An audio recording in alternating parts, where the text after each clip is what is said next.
Who comes out on top in a potential Super Bowl preview between the Detroit Lions and the Buffalo Bills? Plus, who wins the battle for Pennsylvania between the Steelers and the Eagles? The Ultimate NFL Pregame Show starts now. It's the Ultimate NFL Pregame Show. Every team, every game, every angle. The local experts of the Locked On Podcast Network going head-to-head on every matchup. It's the Ultimate NFL Pregame Show. Unprecedented insight, unrivaled passion, and unsurpassed knowledge. It's the Ultimate NFL Pregame Show. The Locked On Podcast Network. Your team every day. Week 15 in the NFL is here, and we've got everything you need to know heading into the weekend from the local experts across the Locked On Podcast Network. I'm your host, Kevin Ostreicher, and from the prime time game of Packers and Seahawks to the big 425 matchup between the Bills and the Lions, to why the Kansas City Chiefs and Cleveland Browns might have a more interesting game than some people think. We're going to go game by game and make you the most informed fan for game day. So we're going to dive into key predictions, key storylines, and a lot more when it comes to Week 15's NFL action. So let's start with a look at the 1 p.m. slate of games. And kicking us off this week is the Kansas City Chiefs and the Cleveland Browns. And I'll tell you, those Kansas City Chiefs just find ways to win games that honestly I didn't even know were possible. The doink for the division in prime time, but you got the Cleveland Browns coming to town, and Jameis Winston has proven to play spoiler before. So Jeff Lloyd of Locked On Browns and Chris Clark of Locked On Chiefs talk about how the game could be more intriguing than some people think. Crossover Thursday continues. Your host of Locked On Chiefs, Chris Clark. Your host of Locked On Browns, Jeff Lloyd. Browns, Chiefs, certainly Sunday, 1 o'clock in Cleveland. Kareem Hunt should certainly have a nice storyline to it. The tight end, number 87, and I remember going all the way back to, I believe it was 2018, Travis Kelce, and that was when Mahomes kind of broke out. I remember Travis Kelce catching a touchdown in that game. I also remember the same route being run in the playoffs later that year. Browns fans are very curious about whether or not a certain someone may be making a trip to Cleveland on Sunday for 1 o'clock. But Chris, look, I mean, when you were that in with your team, you certainly find causes to get yourself nervous, which sounds like you're doing a little bit here. But so whether it's keys to victory or look, and the Chiefs always, it goes like this every December. There's one loss or whatever, and it doesn't necessarily make us question the Chiefs, but it maybe questions the Chiefs with inside their locker rooms, inside their meeting rooms, and all of a sudden it becomes a different product. But for the Chiefs Sunday, what are the three biggest things that you were essentially looking for? Honestly, the biggest thing that I'm looking for is a team that actually comes out and takes care of business. And that's so you want it over early. You would like it over early. I thought it was gonna be over early against the Cleveland Browns, against the Los Angeles Chargers, and then because they go up 13-0 going into halftime, and you're like, okay, if they find a way to stop the Chargers the first drive and they go down and score a touchdown, this game is over, because the Chargers hadn't done anything, and then all of a sudden they're down 14-13 after nothing. So I would like it to be over early. I would like it to be a 3-score game by halftime, but the reality is Kansas City doesn't generally play the games like that. So we'll see what happens. But you look at this game, the big thing, and this is what's really been key for Kansas City, is can they – obviously, they're still winning regardless of how they've been playing. They're 12-1. The only loss is to the Bills. So they're still getting it done regardless. But the only way you allow bad teams to have a chance to beat you is if you turn the ball over. Or I won't say the only way, but the easiest way to let bad teams beat you is to turn the ball over. And if Mahomes takes care of the ball, they should be in good shape at this point to win against the Browns. So that's key number one for me. Key number two is take advantage of what Winston's giving you. Winston has been turning the ball over. Make him a guy that's going to go turn the ball over. Do the exact opposite of what you've been doing most of the season and actually get turnovers in this game, because that's the other way that this game could get out of hand for the Chiefs going that direction, is if they get the Browns to turn the ball over once or twice and they are going on short fields. So those are the two biggest keys to me. And then, you look at, playing this Browns team, it's just a question of, do the Browns show up like every other team seems to show up against Kansas City? It seems like just about every single team the Chiefs play them the hardest of just about anybody else that they've ever played. Which is the way it should be, to be honest, to be fair. It should be. No, I get it. But every single week they're playing another everybody's team A game. Everybody's A game. Yep. And you look at it, and that makes it very hard to continue to win, but they keep finding ways to win. Now, the thing it also does is it makes you better for the times that are going to be coming in the playoffs. So they're going to have a lot more experience. They're going to have a lot more, gumption, and they're going to have a lot more ability to get things done in the playoffs when it gets to that point. But man, it is tough every single week getting the best shot from every team you play, even the teams that have no business even playing, even having a chance to beat you. Yep. I think the thing that's kind of interesting here is, for the Chiefs, this is probably their easiest game left. Meanwhile, you have Pittsburgh and you have Buffalo with very, very difficult assignments, which could set up for this to be perfect because the Chiefs could have a 3-game lead with 3 to go. And this may not be the best version of the 2024 Chiefs yet. And I'll be honest, I mean, we've all seen this team for over years. You kind of believe this team kind of gets hotter as they get closer to the finish line. So we'll see the way that works. For the Browns, I don't know if I would necessarily call them keys to victory, but what do I want to see? I want to see Jerry Jeudy keep doing what he's doing. Cedric Tillman looks like he will be back this week. A lot of people talk about Jerry Jeudy over the last couple of weeks, but when Jameis first started under center for the Browns, the first game and a half, it was really Jameis and Cedric Tillman that were developing a really nice relationship. So that bodes well for the Browns in the long term, having Jeudy be successful and hopefully Cedric Tillman coming back and being successful.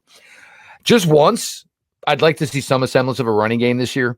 I know it's been offensive line related. I know that Nick Chubb is not nearly the Nick Chubb that everybody in the NFL knows. But just maybe for 1 week, could I just get some semblance of a running game? Because, everybody, he's throwing it 40 times. Well, yeah, he's throwing it 40 times because if you can't run the ball and, your defense is playing average, you're behind, you have to throw the ball. So there's 2 of them. I would like to see Cedric Tillman jump back into the fold with Jerry Jeudy. I would like to see the Browns running game find some sort of a semblance. Greg Newsome is now out. So the Browns, who had a great 3-man cornerback rotation last year, it's not been the case this year. Denzel Ward has been absolutely fantastic yet again. Martin Emerson, step backwards. 1 more year in his contract. Greg Newsome, step backwards. 5th-year option is already picked up for next season, obviously. Not the best year for him. We're going to see some Cameron Mitchell, 2nd-year guy out of Northwestern. We're going to see maybe some of the rookie out of South Dakota State, Miles Harden, who was a really, really nice day 3 selection, but this will be his first action this year. So I want to see some new secondary players because as this Browns defense is looking, I need growth. I need some of these young players to say that they can handle a bigger piece of the pie. Nothing that's going to happen over these last 4 games is going to stop what the Browns want to do as far as free agency, trades, or how they want to spend what will be ultimately their top 10 draft choice. But I want to see guys who are going to get an opportunity compete. That is something I absolutely want to see. And again, score predictions. Well, you're going to have to check out Locked On Chiefs tomorrow. You're going to have to check out Locked On Browns tomorrow. He is Chris Clark. He and Ryan do a fantastic job over at Locked On Chiefs. As Locked On has picked up as a network, it's been fantastic for Chris Clark and Ryan Tracy because their team has been so successful. So I wish the guys well. They do a great job with their show. All my Locked On Browns listeners, you guys are the absolute best. We appreciate every one of you who make our shows your first listen every day. If you are not subscribers or everydayers by now, come on, make a new plan, Stan. Hit the subscribe button for Locked On Chiefs, Locked On Browns. The shows are always available. They are always free wherever you get your podcasts. Should be a good one Sunday. The Browns are going to show up. They will show up. That is what you've seen from this team over the last couple of weeks. No more Kadarius Toney's burned his way out with the Chiefs. Even now the Browns have thrown him out of the building. So you're going to get a football game Sunday. Go ahead, jump in, Chris. I was just going to say, funny thing about that, I actually had somebody point that out to me, and I hadn't even thought about it. How funny would it have been, and I know you guys wouldn't have thought it was funny, but how funny would it have been for Kansas City to be playing the Browns next week and Tony to have a fumble against the Chiefs? As opposed to against the Steelers. Well, let's look at it this way. He got it out of his way early. He decided to I know. It wasn't even that. I will forgive the fumble. I will not forgive the 15-yard taunting on a fair catch that you decided to throw a lob at somebody. I mean, we don't need this around here. Be sure to check out Chris over at Locked On Chiefs and Jeff over at Locked On Browns, part of the Locked On Podcast Network, your team every day. Next up, the Washington Commanders and New Orleans Saints face off in an NFC battle. Washington obviously battling now for a wild card spot, and you have the Saints who are looking towards the future. So you have David Harrison of Locked On Commanders and Ross Jackson of Locked On Saints getting you ready for game time. Everybody, Locked On Commanders and Locked On Saints crossover Thursday here, taking a look ahead to this New Orleans Saints hosting the Washington Commanders game and what these teams need to do to get a win. Today's episode, as all of our crossover Thursdays are, brought to you by our friends over at Prize Picks. You can download the app and use the promo code LOCKEDONNFL to get $50 instantly when you play your first $5 lineup. David, let's do your keys. We'll do my keys, and then we'll break them all down. What are you looking at here for the Commanders? Yeah, I mean, the first foremost, establish the run. We already talked a lot about that, but clearly that's very important for this Washington Commanders team. So that's going to be number one. Number two is to score early. And number three is harass that quarterback. Whoever, Jay Kaner, Spencer Rattler, both of them. Both Ben DiNucci, you know what I mean? Just harass them. Don't let them get comfortable. Absolutely. For the New Orleans Saints, it's not entirely dissimilar, man. It's run the ball effectively, as we've discussed. It's avoid their mid-game slump. They've had some issues in the second and third quarters. And then it's managing the run game on the opposite side, which becomes a part of the conversation of limiting rookie quarterback Jaden Daniels as best as you can. So we know the run game is going to be absolutely vital here. Let's talk a little bit about the fast start and the sustained success that these two teams need. Like I mentioned, the New Orleans Saints in the second and third quarters have seen slumps under Darren Rizzi so far.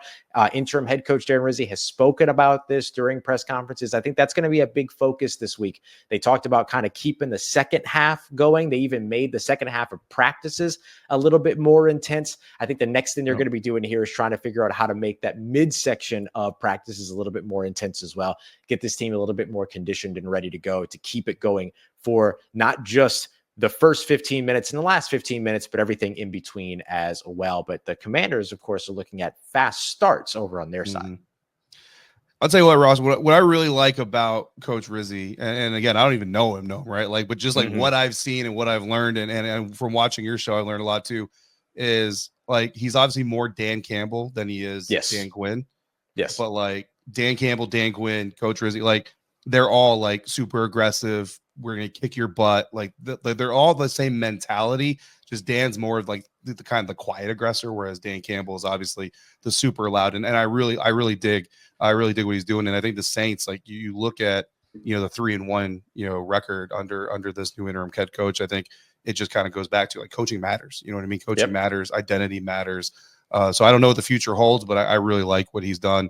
And I really like how the team's kind of resonated with that. But speaking of fast starts, going over the 3-game losing streak that the Washington Commanders went through, and this kind of reinforced a little bit what we talked about the defense, how the defense in Washington really started off as a liability, and it was this rookie quarterback and castaway offensive coordinator that really had to carry everything for the first probably quarter of the season while the defense got its feet under itself. But now the defense is playing a lot better and actually keeping the offense in some of these games where they've struggled, as Jaden has dealt with that rib injury and then dealt with defenses learning him a little bit better, and also his coordinator having to adjust to those things as well. But when you go back to the Pittsburgh Steelers game, the Steelers scored once in their first 5 possessions. The Eagles scored once in their first 6 possessions. The Cowboys scored once in their first 7 possessions, which is funny to me because it's 5, 6, 7, literally. And it just kind of shows you how much that offense was struggling during that 3-game losing streak. And you look at the Saints, and the Saints are not giving up a lot of points. You know what I mean? Under this new attitude, I'll put it. It's not like they went out and made a whole bunch of wholesale changes and brought in a whole bunch of new players. Like, so it really just kind of shows you the impact that an identity, I think, can have. So this Washington Commanders offense, like, they've got to come in understanding, like, you're 8-5, they're 5-8, but you're not opposite teams. Like, you're very similar type of teams. And if you don't come in with respect for this team, you're going to find yourself in that position. And you talk about kind of that second, third quarter gap in that middle quarter of the game. I know not like every coach really harps on that middle quarter, but a lot of coaches do harp on that middle quarter. And Dan Quinn loves boxing analogies. So with the Washington Commanders, and when for Saints fans who've never seen the Commanders play, when you watch this game, what you're going to notice is it's a lot like a boxing match. Like in the beginning of the game, there's jabs, there's some slight hooks, just kind of trying to feel out what's going to land, what's not going to land, what are you defending. That middle quarter is like the third, fourth, fifth round of a boxing match, where that's where we're really going to try. Okay, we think we have you read. Now we're really going to try to land some haymakers here, really try to put you against the ropes. When the Washington Commanders can't do that in that middle quarter, now you get to the back half of the third quarter, early fourth quarter, you go back to that Eagles game specifically, the Cowboys game. That's where a puncher starts to get a little bit nervous. It's like, okay, I scouted you out. I tried to land some stuff. I haven't been successful. Now I'm like, okay, now what do I do? The Commanders are kind of the same way. And so that's for the Saints. Like if the Saints are going to win this game, and if they're going to need to make sure that coming out of that middle quarter, halfway through the second to halfway through the third, for those who don't know what that means, they've got to be in the game. You got to be within 3 to 10 points. You know, you can beat 10 points and still be okay, depending on the game flow. But for the Washington Commanders, that's where if this defense keeps the Saints scoreless through 6 drives, 1 score through 7 drives, Jaden Daniels, Cliff Kingsbury, Noah Brown or no Noah Brown, second receiver, no second receiver, you've got to find a way to put up points and to start landing some of those haymakers before that middle quarter ends, so that going into that last round, that last quarter, there's a lot of confidence rolling into it. Yeah, and the Saints are a team that very much believes that if they walk into, and I think every team believes this, but it's become a big part of their focus messaging, is that they believe that if they go into a fourth quarter with a lead, that it is their game to win. And that if they lose, it's because they beat themselves. Like that's the way that they look at it very much, is that, and it's a lot of that messaging comes from Demario Davis, the star linebacker for the team, who's been, you know, an incredible leader in the NFL, as well as for this New Orleans Saints team for years since he was added in 2018. But his whole thing is if they walk into the fourth quarter with a lead, it's their game. That's the attitude that they have. So that's very much what they want. They got to be able to withstand some of those haymaker attempts in that middle quarter. Darren Rizzi has specifically pointed out the first 2 offensive and defensive drives before the half and the first 2 offensive and defensive drives after the half. So effectively the same thing that Dan Quinn is pointing out. So both of these coaches looking at that very, very similarly. Last thing here, so that we can, as we wrap up, just looking at the idea of getting after the quarterback, and when it comes to Jaden Daniels, just limiting the quarterback when it comes to the run game as best as possible. That's got to be a big focus for the New Orleans Saints. And the Saints have their full complement on their offensive line. They got it back last week against the Giants, first time since week 3 that they had their starting 5. Performed extremely well against the pass rush last week, but obviously are going to be put in a bit of a different situation here with a new cadence and a new quarterback, a young quarterback that they're going to want to keep protected against that Washington Commanders defense. Yeah, man. I mean, Jaden Daniels against the Titans looked like Jaden Daniels again. Like from that rib injury against Carolina Panthers, he hasn't fully looked like him until that Tennessee Titans game. And he really looked like he was fully him. So I think the Saints are going to get that best version of Jaden Daniels against them. And, you know, for the Washington Commanders defense, like you mentioned, you know, again, all these Commanders fans, you know, I'm getting text messages from insiders, and also like I'm scared of Spencer Rattler a little bit. I don't, you know, but like you said, like Jake Haener, like he doesn't get the pub about it, maybe that Spencer Rattler it does, but certainly can move with the ball as well. What I do like as far as what the Commanders defense can potentially do, regardless of the quarterback, Rattler has the 3rd highest sack percentage among quarterbacks with 99 or more pass attempts. Haener, 14th highest sack rate among quarterbacks with 29 or more pass attempts. A little bit obviously of a more wider scope there, but Rattler also 11th highest turnover-worthy play percentage. Jake Haener hasn't had turnover-worthy play yet, according to PFF, but you know, 29 pass attempts. We'll give him some more time. He'll get a turnover-worthy play in there. But you know, Dante Fowler Jr., Frankie Louvu specifically have been playing with their hair on fire. You know what I mean?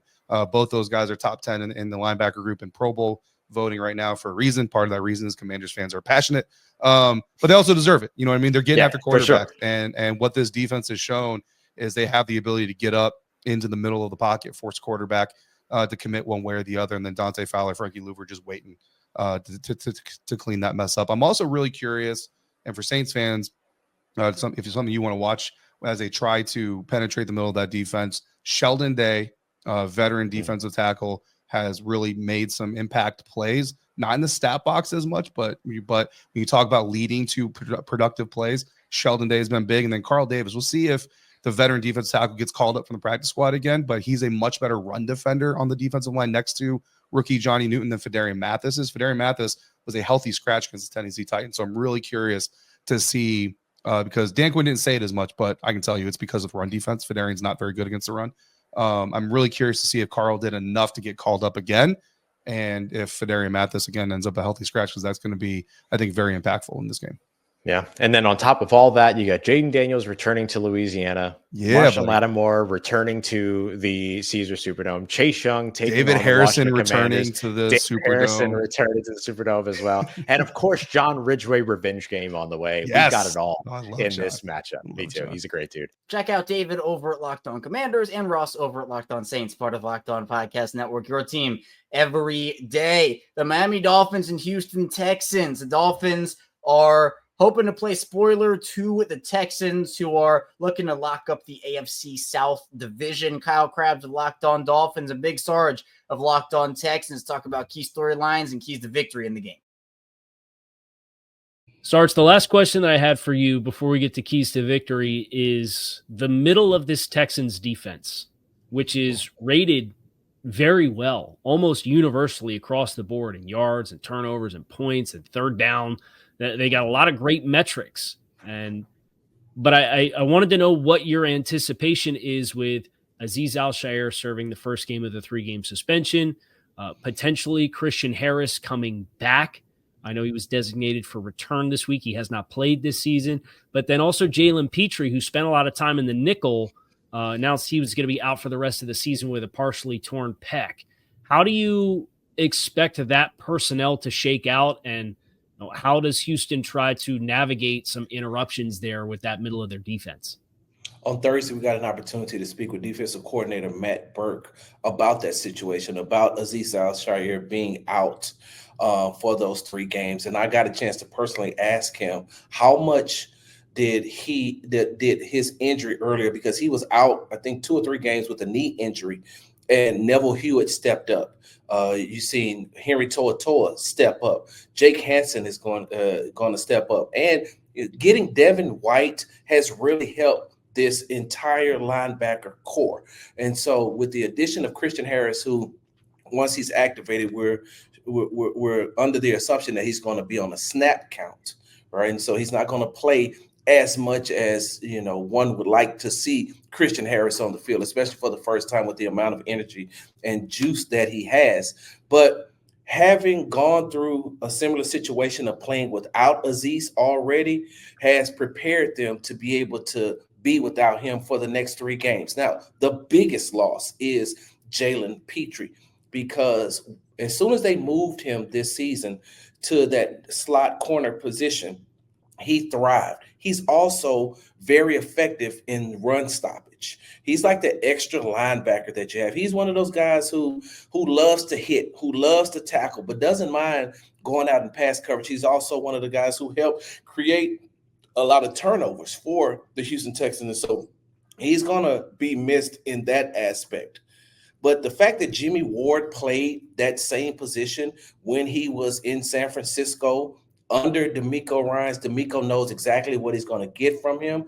And not only will he play that position, but you're also able to slide in Miles Bryant, who that's his natural position. You may not get the same productivity out of those two that you have been getting from Jalen Petrie this year, because he's been playing phenomenal. He stays healthy. He's definitely a Pro Bowl candidate. And missing him and his leadership and just his natural knack and ability to be on the field, I think that that's where they're going to have to make the biggest adjustment there, instead of making that big adjustment as far as the linebackers are concerned. And no matter what, getting Christian Harris back, no matter how many snaps they have him on the field at the linebacker position, it's an addition, because he's one of those guys that later on in the season last year, you could tell that whatever Coach DeMeco Ryans was telling him from not only a head coaching position, not only from a head coaching position, not only from a defense coordinator position, but I've played your position before in the NFL and I was very good at it. Listen to what I'm saying. We all remember him, the clip going around of DeMeco talking to him during the Cleveland game about a play that was about to happen, and then it ended up being a pick six for Christian Harris. So just his presence on the field will help out a whole lot.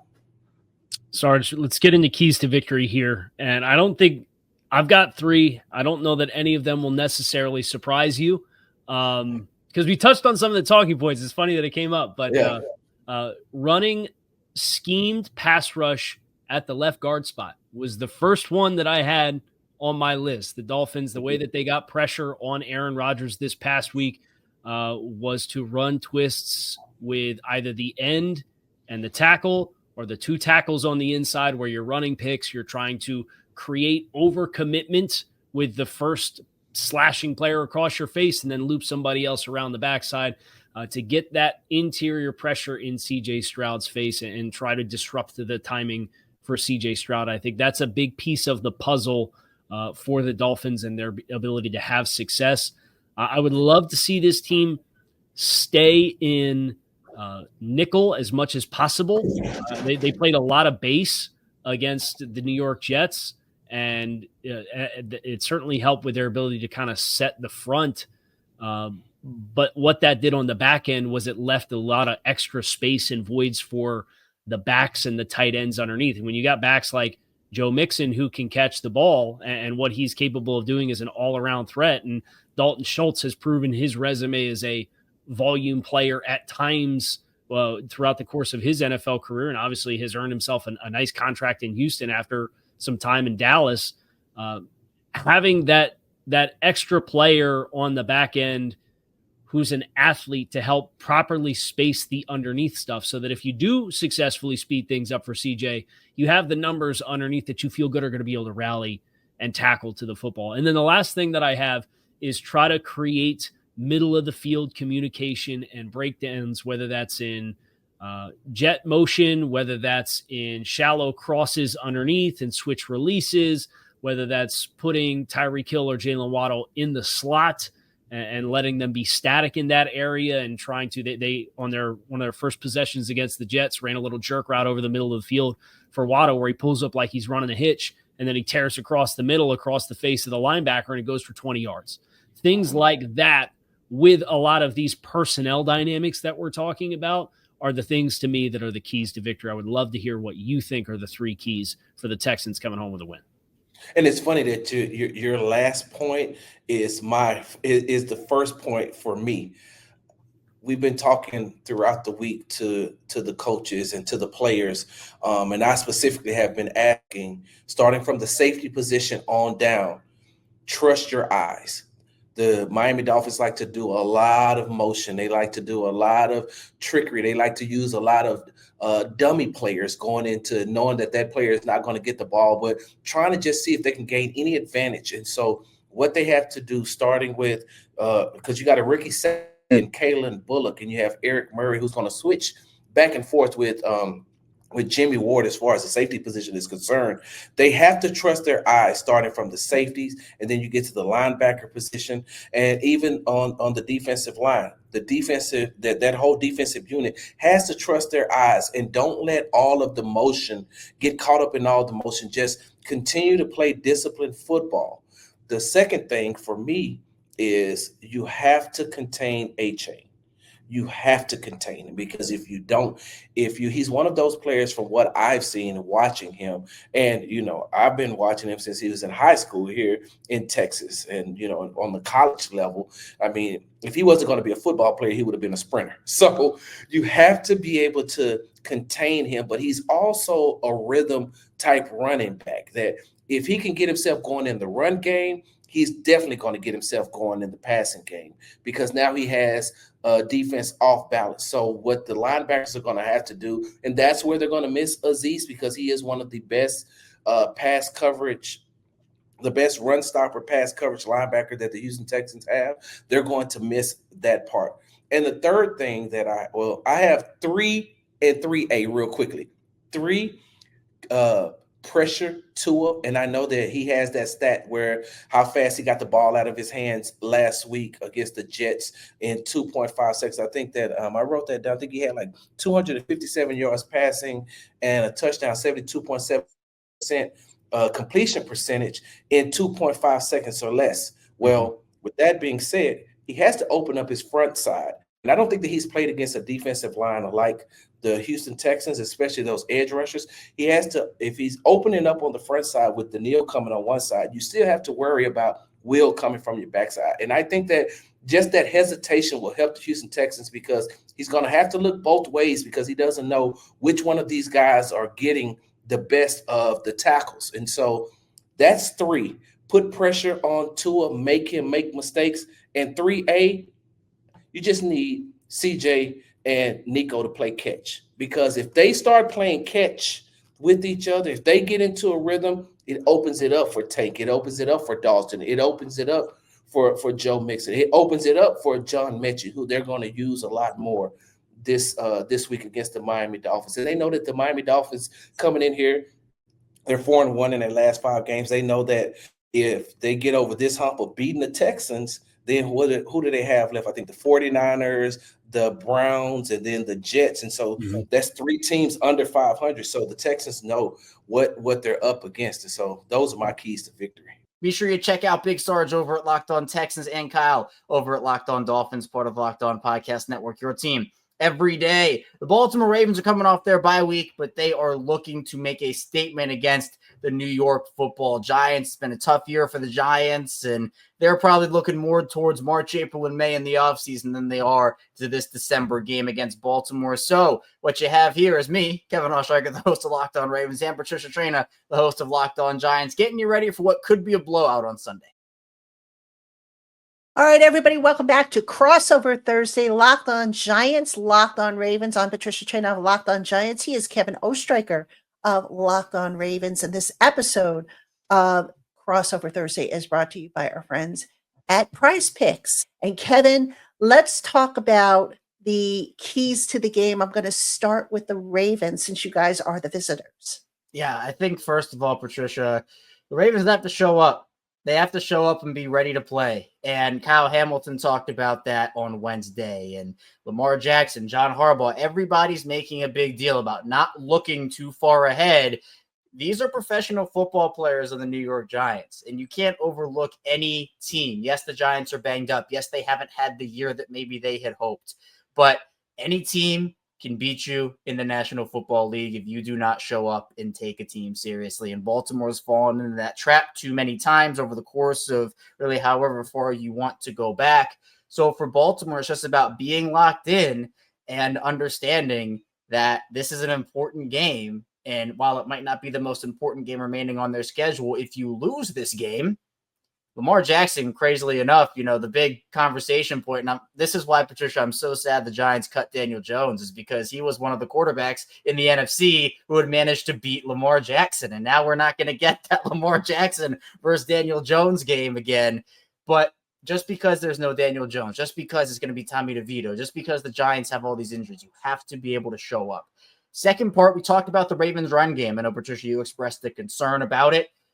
I think that using that, particularly making sure that you can work play action off of your run game, is going to be really important, because if you can establish a ground game early, if you're Baltimore, and force the Giants to either put more guys in the box to stop Derrick Henry or creep guys up at the line, if you're Lamar Jackson, you can fake the handoff to Derrick Henry. And if those linebackers are trying to cheat in to try to stop that, you can just plop the ball over their heads to a Mark Andrews or an Isaiah Likely. Or if they bring maybe a safety down in the box, you have some one-on-one opportunities potentially with Zay Flowers or Rashad Bateman, who, as we mentioned, practiced in full. That could be a really big success point to keep the Giants defense on their toes and guessing, because if you run the ball effectively, it opens up the rest of your offense. If you don't, the play action is not going to work as effectively, because in this case, the Giants would be like, okay, yeah, right, you're faking it. You're not running the ball on us anyway. Why would you think we're going to do it again? So that's a big thing.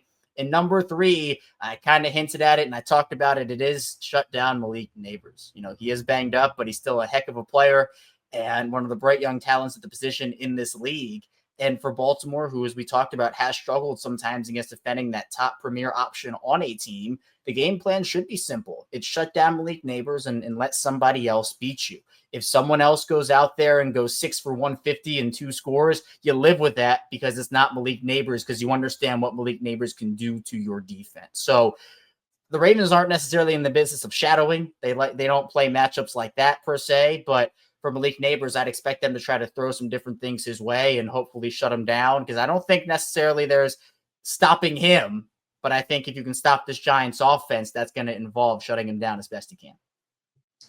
Well, as far as the Giants are concerned, I don't know. Can I say that, poking holes in the team buses of the Ravens as a key? Can I use that? I mean, seriously, this is a tough opponent. I mean, yeah, the Giants beat them last year, as you said, but, this is a healthy team. This is a rested team. This is a team that has a lot to play for. The Giants, they're playing for pride. Now, the good news is they have gone out there and they've given an effort. I don't think they've quit. But if you're looking for keys to the game, you got to start, obviously, with shutting down or limiting the run. I don't think you can shut down the Ravens' run game.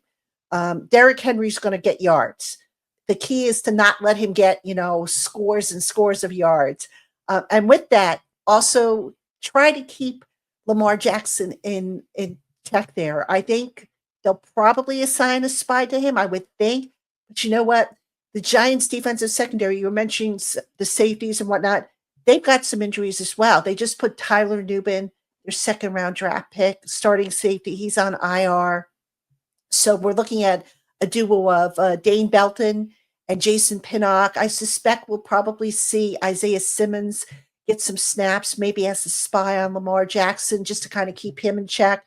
But the Ravens, the run game against that run defense, which again is missing Dexter Lawrence, scares me. Even though last week the quote-unquote no-name running defensive line came in and played well, all things considered, this is a much, much more potent Ravens run offense, than what the Giants might have seen last week against the Saints. So that would be obviously my first concern, my first key. My second one, as you said, get Malik Neighbors involved, get him involved early. If he's going to play, there's absolutely no reason why he should be a decoy for the first, quarter, first half or whatever.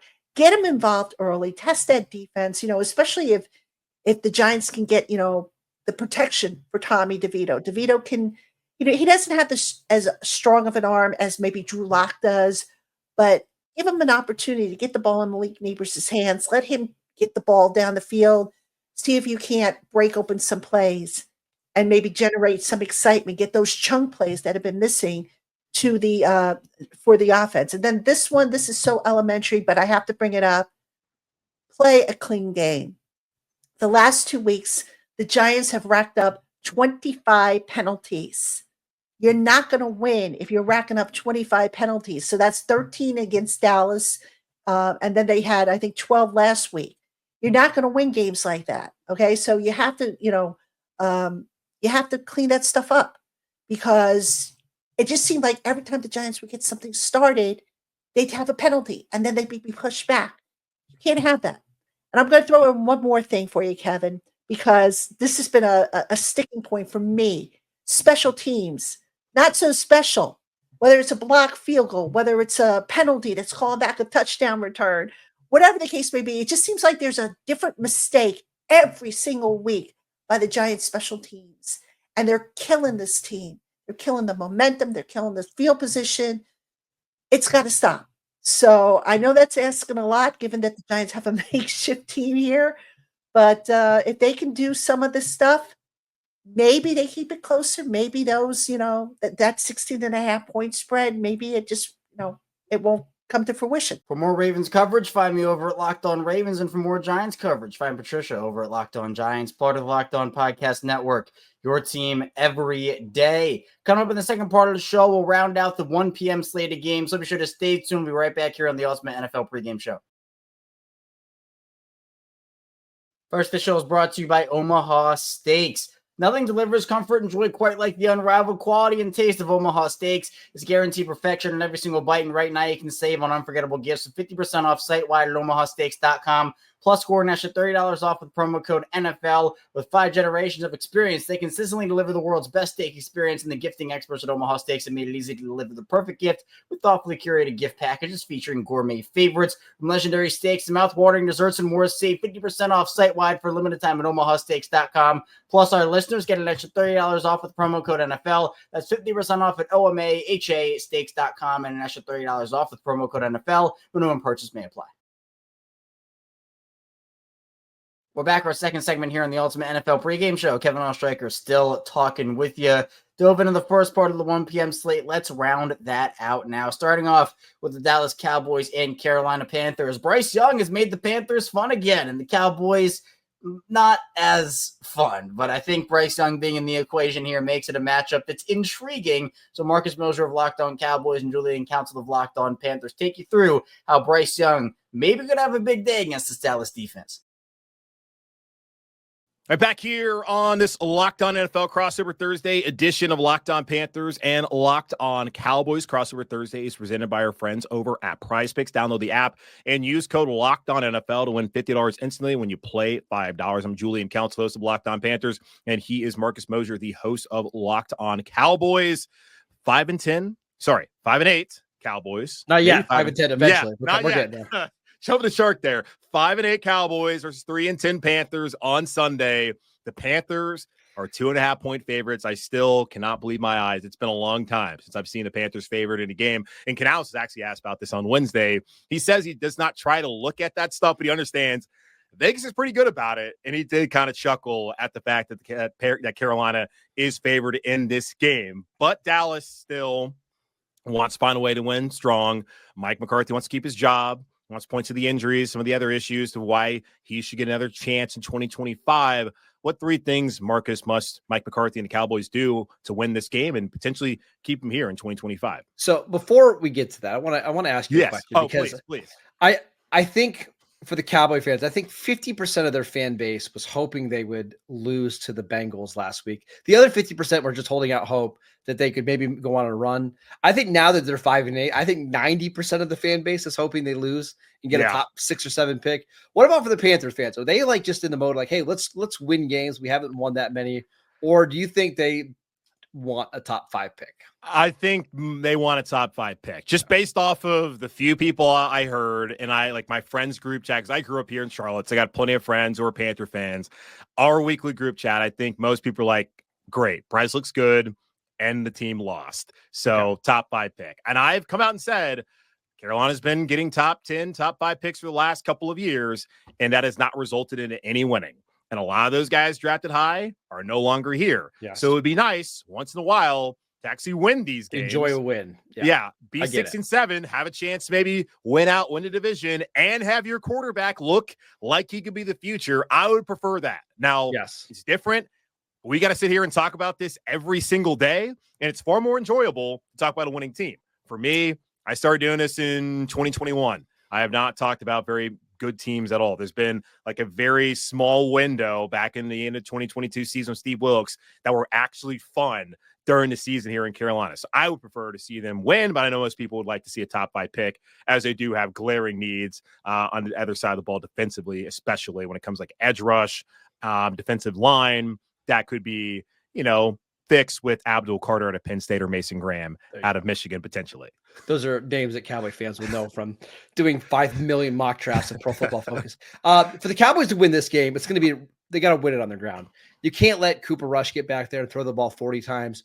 Run the ball. We saw Rico have 19 carries last week for 137 yards.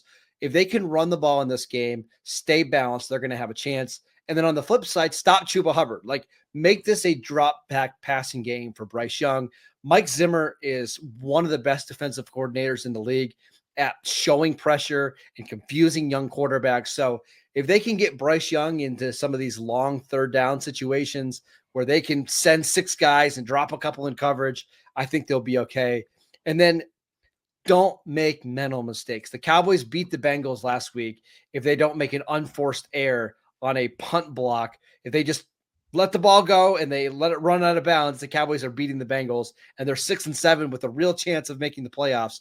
Mental mistakes, you cannot have them if you want to win this game. Yeah, and a lot of that goes right to what I'm thinking about for Carolina and what they must do.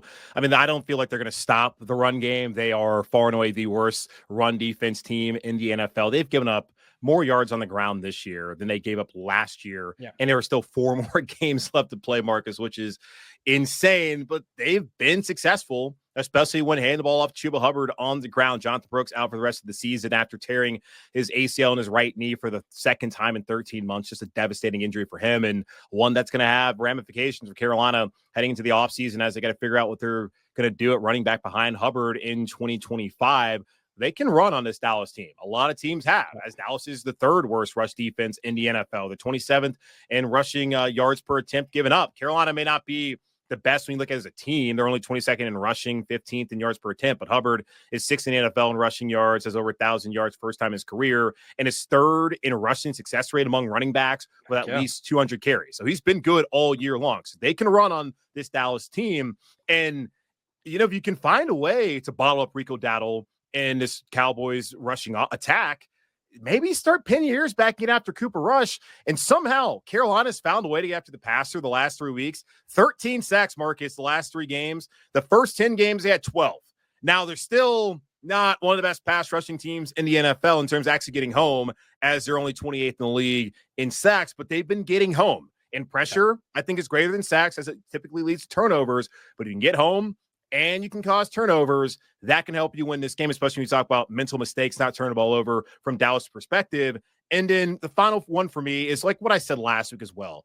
Just finish. Whether that means holding onto the ball with 2 hands and not fumbling, holding onto the ball with 2 hands and not letting it slip through your arms and have that be a drop with the Leggett on Sunday in that game. If they just finish the last 2 weeks, we're sitting here potentially talking about 18, that's 5-8, and is very much alive in the terrible NFC South.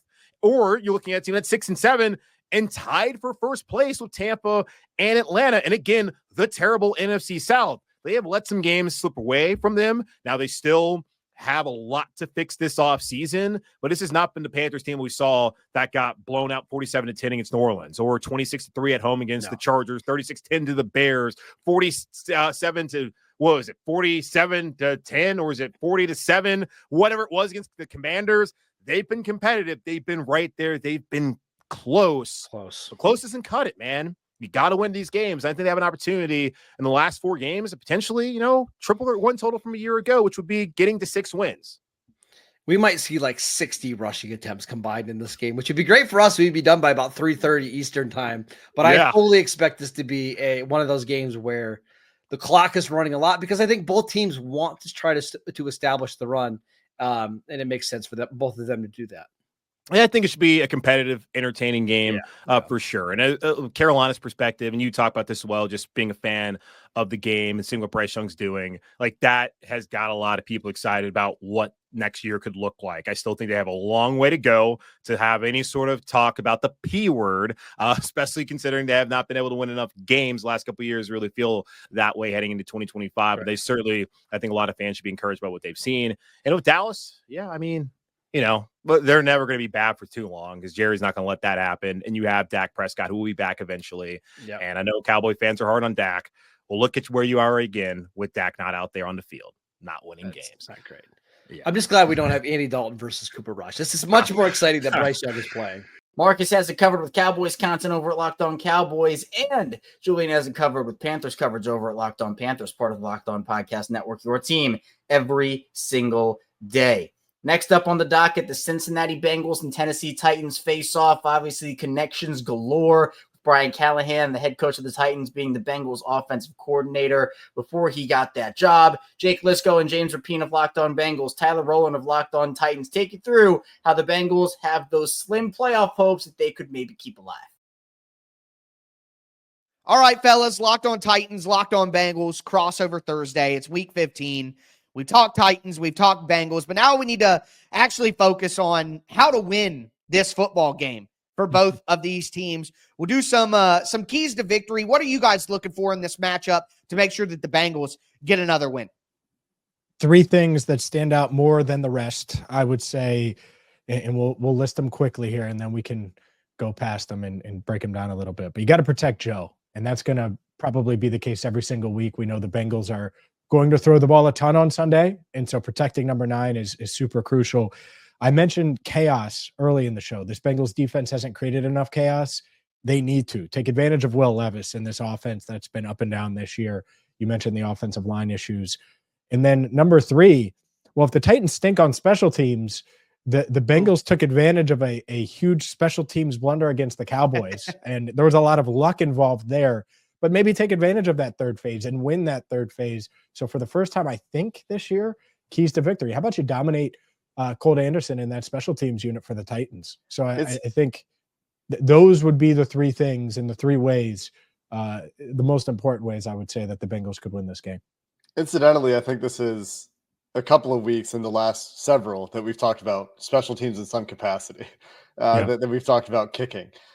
The biggest thing, though, Tyler, I think, just to add on there, to me, from a focus perspective, like when we talk about the rest of this Bengals season, is can we minimize hits on Joe Burrow? And that's why where James started, is he's taking way too many hits this year. That continued last week. He was pressured on 37% of his dropbacks, took some extra shots late in plays at times. That it's just when the games aren't necessarily getting you closer to a playoff goal, are especially tough to watch. So one thing that I'll credit the Bengals for against the Cowboys is they got to fewer true pass sets than they've been putting Joe Burrow in throughout the season. More play action than we've seen from them, and a lot more screen game than we had seen from them in that game. Whether that's an adaptation that sticks or not, we'll find out. I am still worried about this Tennessee pass rush after you spent a lot of time telling me about how it's been disappointing. But when I look at the trenches on both sides of the ball, both of us are talking about disappointing pass rushes and offensive lines that have been leaky. And one of those things is going to give. We have stoppable force meets movable object on both sides in the trenches this week. And it'll be interesting to see which of those forces or objects ends up being the opposite of what we're expecting. Yeah, that's fair. I think on the Titans side of things, the number one thing on offense is red zone. They have to find a way to take advantage when they're in the red zone. They had multiple red zone opportunities against the Jaguars that they simply didn't convert. A 4th down stop late in the game as well. There's just plenty of opportunities that they had to score in the red zone after moving the ball pretty decently up and down the field, and they just weren't able to take advantage. So if the Titans don't find ways to punch it in, and that's been a problem all year long, quite frankly, for the Titans offense, is they don't have enough opportunities in the red zone, but also they're bottom 6 in the NFL in red zone conversion rate right now as well, 47.1%. So it doesn't really matter how well you move the ball if you don't score when you're in the red zone. And against the Cincinnati Bengals offense that will put up more than 10 points this week, like they are going to put up more than 10 points, which I say that, but the Bengals put up 3 points the last time they played in Nashville. So you never really quite know, but I just have a feeling that the Bengals are going to put up more than 10 points. And if the Titans settle for field goals or they just outright have turnover on downs in the red zone, they're going to be in trouble, which I think they might be in trouble anyway.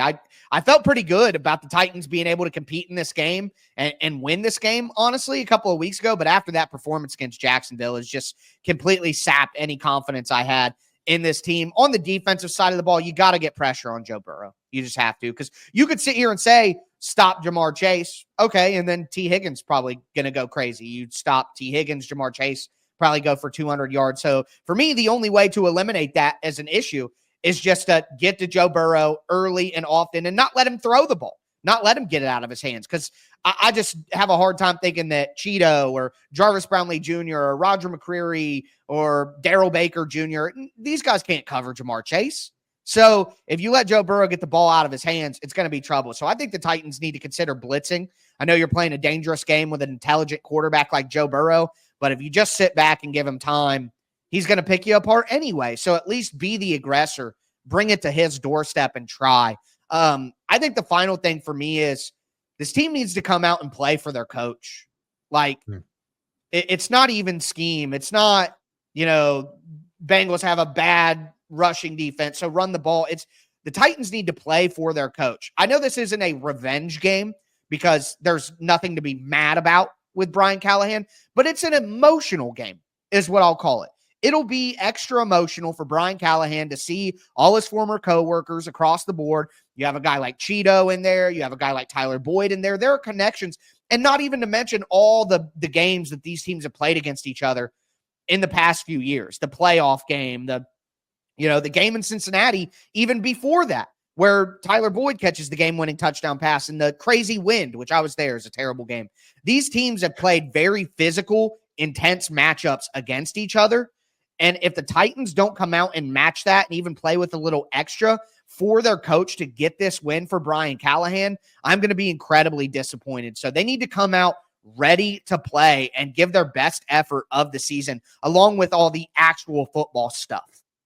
Yeah, and I do think you mentioned losing faith for Jacksonville. I think Brian is really, really, really, really, really going to want this game.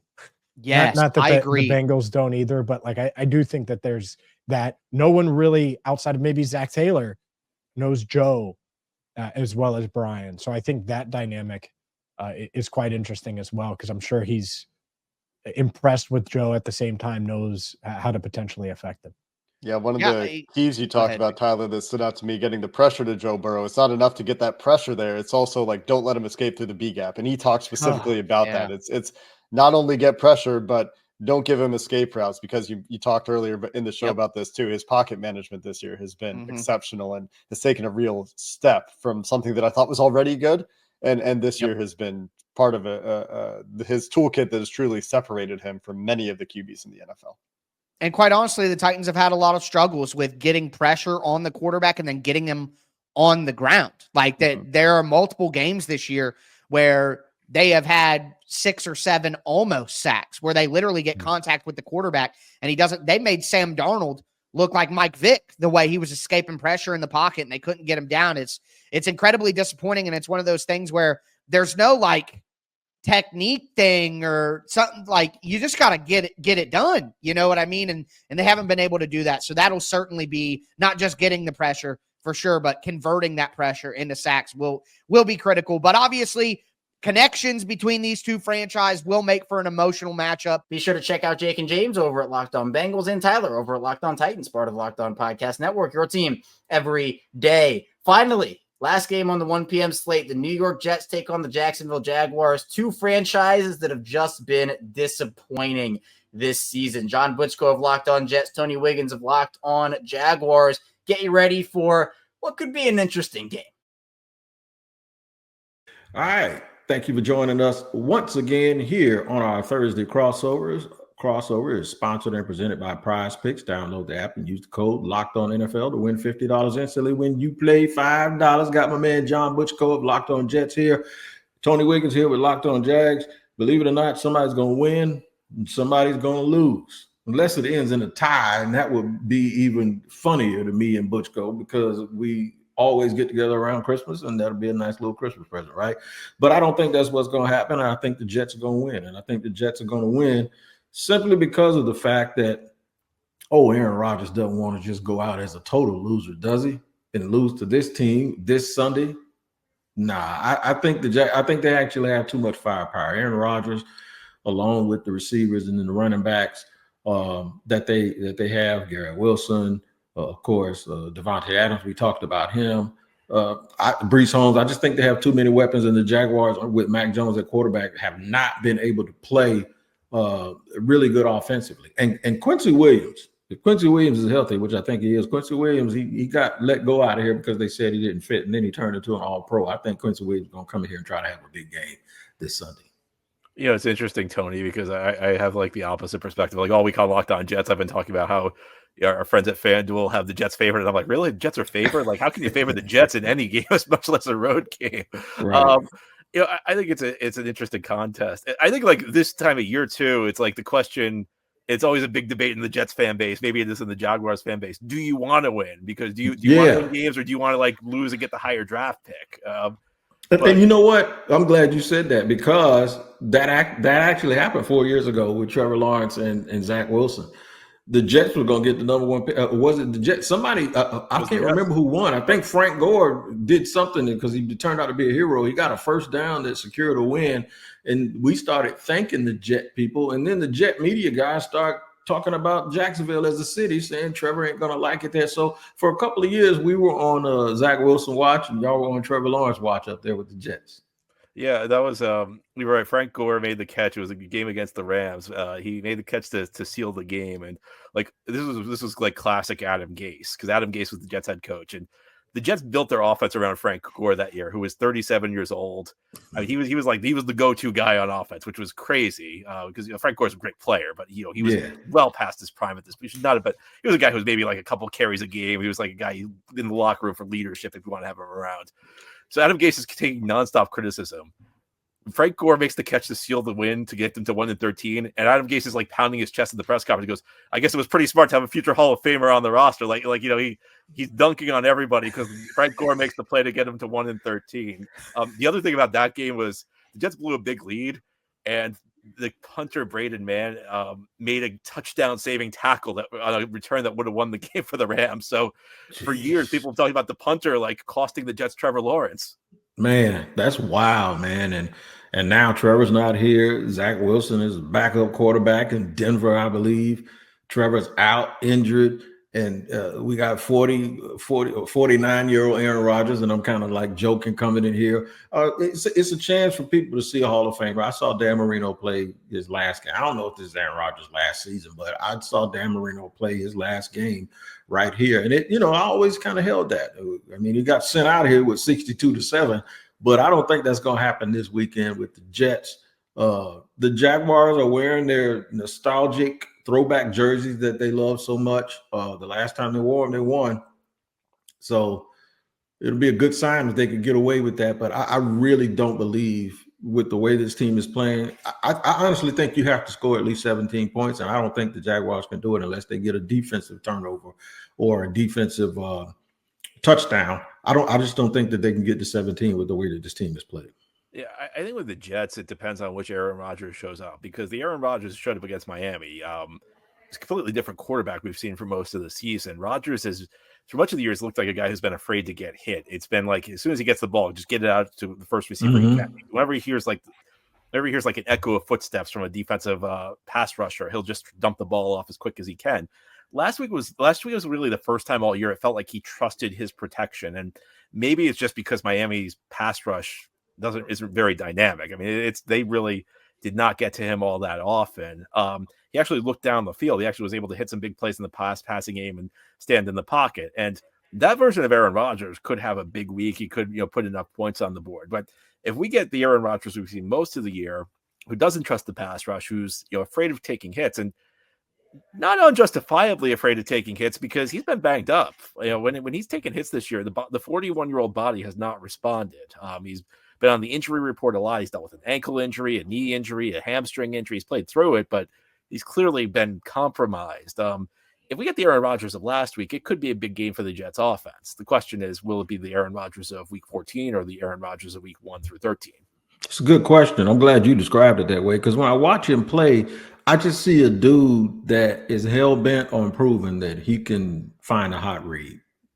Yeah, it just looks like that's what he's doing. It's like, okay, we ain't playing football. We just playing hot read. I like, as soon as I get it, I got you. I found a hot read. Even if it's not a completion, I found a hot read. There he is. We had it, but he dropped it, or I threw a bad pass, but I got you. That seems like what he's been doing, as opposed to really, really playing quarterback and standing back there taking chances. It's a great way to describe it. And a couple teams, Minnesota and then Seattle 2 weeks ago, they kind of baited him into interceptions where like they showed blitz and they knew where he was going to go. They knew where his hot read was, and they dropped somebody to undercut it and picked it off. 2 weeks ago, it was a huge play. It was Leonard Williams, a former Jet. It was a defensive tackle. They dropped him into the area where Garrett Wilson was running a slant, and Leonard Williams picked the ball off. Jets were up 14 at that point, and he ran it back for a touchdown, which completely changed the game. So that's really, I haven't heard anybody describe it like that. That's the perfect way of putting it, where he wants his, whether or not it's the time to go to the hot read, that's where he's been looking all year. You're absolutely right about that. John is over at Locked On Jets with all your Jets coverage, and Tony over at Locked On at Jaguars with your Jaguars coverage, part of Locked On Podcast Network, your team every day. Coming up, such a great 4 p.m. slate on the docket. You won't want to miss this. We'll talk about every game and what each team needs to do to win. So be sure to stay tuned. We'll have to get to on the Ultimate NFL Pregame Show. First, the show is brought to you by FanDuel. Get ready to tackle the NFL action with FanDuel, America's #1 sportsbook, because right now new customers can bet $5, get $150 in bonus bets if you win. The FanDuel Sportsbook app gives you everything you need to place live bets on the NFL all in one place. So when you get 100 in the middle of the game, you can check out the latest stats, your live play-by-play, and so much more on the same page where you place your bets. So one of the games we talked about in that 1 p.m. slate, the Ravens and Giants. Ravens are 16.5-point favorites over on FanDuel. So if you like the Ravens as the road favorite or the Giants as the home underdog, be sure to pick your side over on FanDuel. Just visit FanDuel.com to join today. Get started with $150 in bonus bets if you win your first $5 bet. That's FanDuel.com. Never waste 100. Make every moment more. FanDuel, an official sportsbook partner of the NFL. Who wins between the Buffalo Bills and the Detroit Lions, plus the Battle of Pennsylvania? Is it Philadelphia or Pittsburgh that comes out on top? I'm Kevin Ostreicher. This is the Ultimate NFL Pregame Show, where we dive into detail on the biggest stories in each upcoming game of each and every single week with the help of our local experts. And we're going to start off, what a 4 p.m. slate that we have today. Bills, Lions, potential Super Bowl preview here in Week 15. Joe Marino of Locked On Bills, Matt Derry of Locked On Lions take you through the battle between Josh Allen and Jared Goff and which team could come out on top. Joe Marino, Matt Derry, Locked On Bills, Locked On Lions. Thursday crossover. So many good games, Joe, by the way, at 425. Yeah. I'm bummed out. I want to watch Eagles Steelers. That's not happening. I'd love to see Colts and Broncos. That's not happening. The 1 o'clock slate is so bad, Joe. And our game's going to be up against some really good ones on Sunday. Yeah, I think a lot of people will be tuning in for this, right? It's the CBS game of the week. They're bringing the whole crew to Detroit, right? It'll be a big one. So this is the one you want to watch. It is unfortunate that the 1 o'clock slate's not a little bit more balanced out for us, though. No doubt about it. All right, how do the Bills win this game? What do you see as some things they need to do? Yeah, I got 3 things, Matt. Number 1 is being aggressive on offense. We talked about some of the matchup challenges that the Bills can present based on personnel, and obviously the Lions do have a lot of injuries on the defensive side of the football. Still a good unit, still, high performing. They got dudes, man, and they're well coached. Nothing but respect for Detroit and the entire operation. But if there's going to be a path for Buffalo in this game, I think it's going to be aggressive offense that not only maybe takes advantage of some matchups that are in the Bills' favor, but like I said, help your run defense by maybe getting Detroit to not run the ball a million times against you, and the Bills can obviously be had against the ground. So number 2 is they got to have the right plan against the Lions' run game. The Bills don't play base defense at all. They play nickel, and if they play something else, it's dime. 5-6 defensive backs on the field always. So how are you going to deal with this? The Lions will play heavy personnel. They're going to run the ball a ton. They have physical offensive linemen. Your defensive line's not been super stout against the run. It's not like horrible, but it's mediocre, and this is a top-tier rushing offense. And do you need to run blitz? Do you need to roll a safety down into the fit to help yourself? You got to have the right plan. I'm not sitting here telling you what the plan is. That's for Sean McDermott and Bobby Babbage to figure out. But whatever it is, you got to do enough here to limit it and not allow the Detroit Lions to have 300 rushing yards on you. And then number 3 is I have written down is nothing miscellaneous. The Detroit Lions show up every week with trick plays. They show up with stuff on special teams that's unique. They're a team that can score on defense. And this isn't the type of game where you can come into it and afford to have a punt block for a touchdown or give up a big return in special teams, or, you're playing decent defense and then they wake up because they're throwing a hook and ladder. Whatever the things the Lions do, man, you got to be ready for all of those possibilities and make sure that this game's decided in normal fashion as opposed to miscellaneous things that extend a drive or give an unexpected touchdown to a team that's really good at home. No, I think that's those are all great points and all great things to circle. For the Lions, it's pretty simple. First quarter is something that I'm circling only because last week was so emotional. They played the Thanksgiving Day game at home. Then it's another Thursday game against the Packers. Both division games, Bears and Packers, they wanted those. I'm not saying they're overlooking the Bills. No way. Yeah. They know how good Buffalo is. There's nobody more focused than the Lions and Dan Campbell getting everybody ready. But a few days off, a few extra days for this. First quarter, do the Lions come out 100% into this thing? Keep an eye on that. First 5 minutes is going to be key. What if the Bills throw the first punch? Or the Lions going to be ready for it? Watch the open of this game and just see how that goes. I think the Lions have got to come out with the same intensity that they did against Green Bay. And it'll help that the fan base is crazy and the place will be loud. Number 2 is getting pressure, certainly on I should say, protecting Jared Goff. What I found interesting watching Rams-Bills last week, I don't believe you guys sacked Matthew Stafford at all. No. Right? And it's not all sacks. I know you're a pressures guy too, and some pass rush win rate stuff. But for the most part, if they can do what the Rams O-line did with Stafford and keep Russo and some of those other guys off of Jared Goff, I think it'll be a good day for the Lions offense, certainly. And then you mentioned before about trick plays and stuff. I want to keep it simple if I'm the Lions. Like you said, hey, Penei Sewell on a reverse throwing the football. That's fun. Fans loved it. It was an attempt on Thanksgiving Day, but let's maybe keep those in the bag this week and just go with Montgomery and Gibbs and pound the rock and stay with it. Because like you said, Joe, and we've been at this 26 minutes, if the Bills can be run upon a little bit here, the Lions need to take advantage of that. Not have one of those games where Goff's throwing it 40 or 50 times.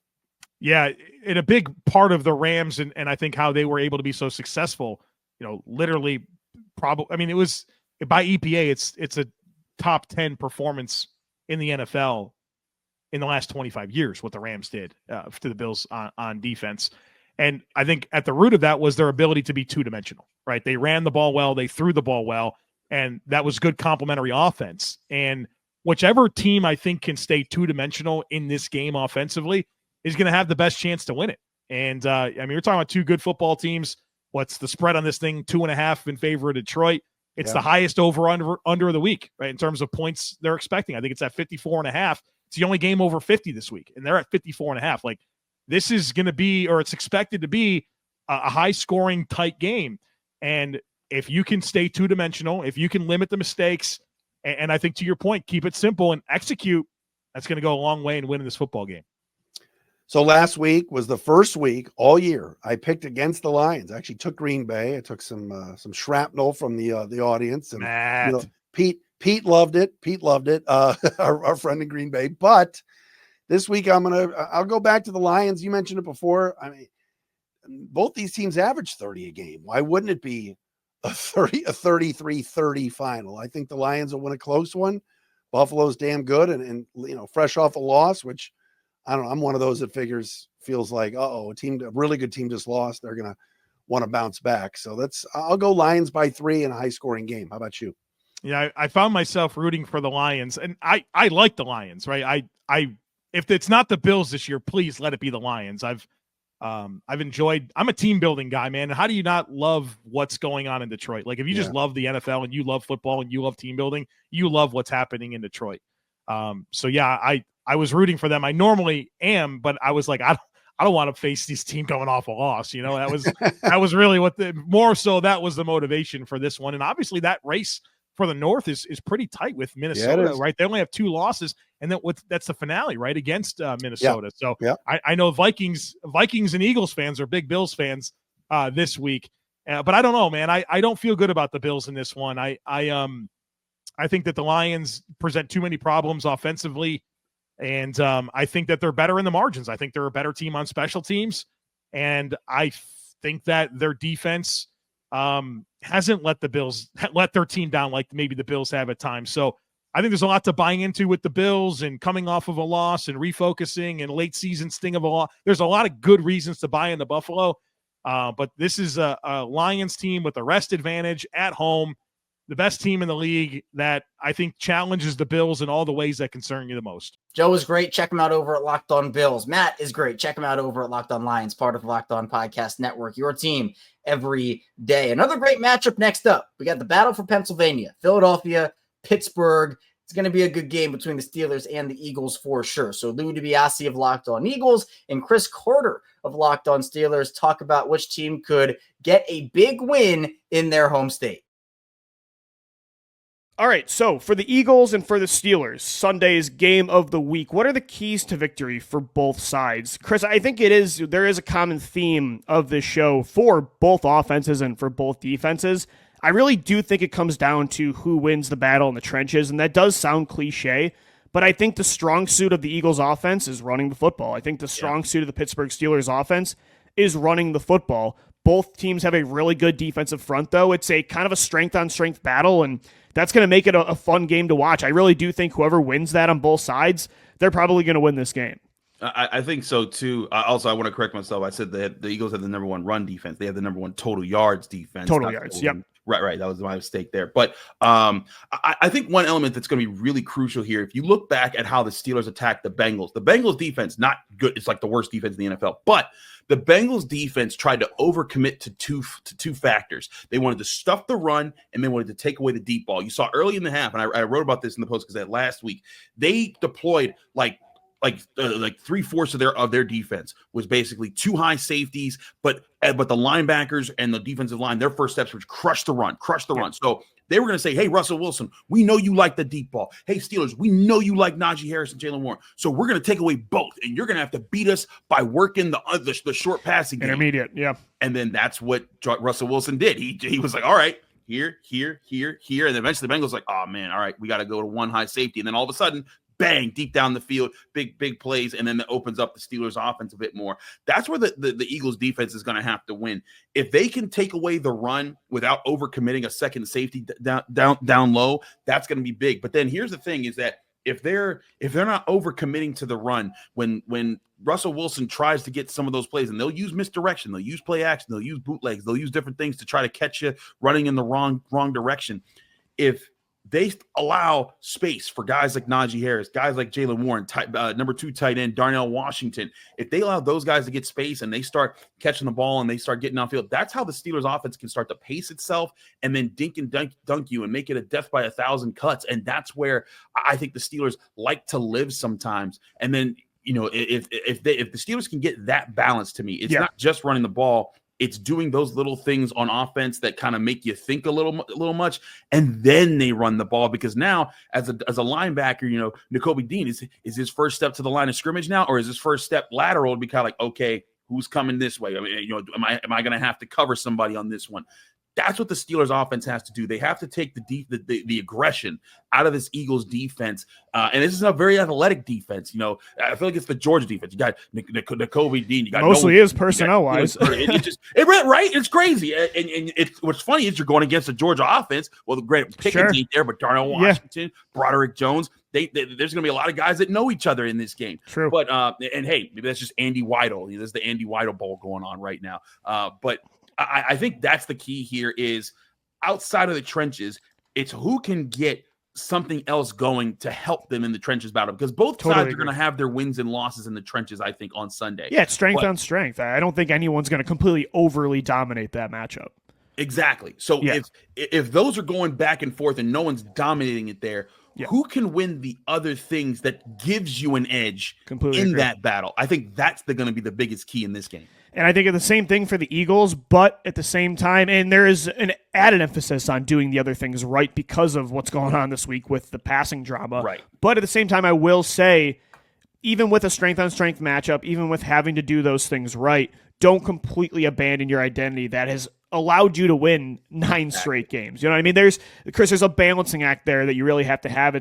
You might want to be a certain thing, but you also have to embrace who you are right now. And it's done pretty well for you. You're 11-2 for that reason. So I think there is, as I mentioned earlier, an identity crisis right now with Philadelphia, and I think they need to lean into what they do right. But you're totally right. Both sides are going to know what these teams do well, and you got to keep them honest at least, right? You don't want to be one-dimensional ever in the NFL, especially with the playoffs getting going. These teams want to prove to themselves that they can be a complete football team. So if they have to play the Detroit Lions in the playoffs, or for you guys, the Buffalo Bills or the Kansas City Chiefs, that, hey, like, you're going to have to deal with everything we've got, not just one thing. That's what the great teams do. Good teams can get to what they do well and do it well consistently and do it well often. But the great teams do that, but then also have counter punches. Yeah, not just a fastball. Right. Exactly. Like, hey, you think this is how I'm coming? Guess what? I'm coming. I'm coming. You think my right hand is the most dangerous part, but let me hit you with this left, and then all of a sudden you're not guarding for it, because that's not what we've shown. Because Chris, like the Steelers have made the playoffs for years off of just having a fastball, but now it does feel like they have a counter. Like a fastball can get you a wild card berth. The 2021 Eagles were one of the best rushing attacks I've ever seen, but they couldn't throw the ball. So you got to have those counters if you want to go from good to great.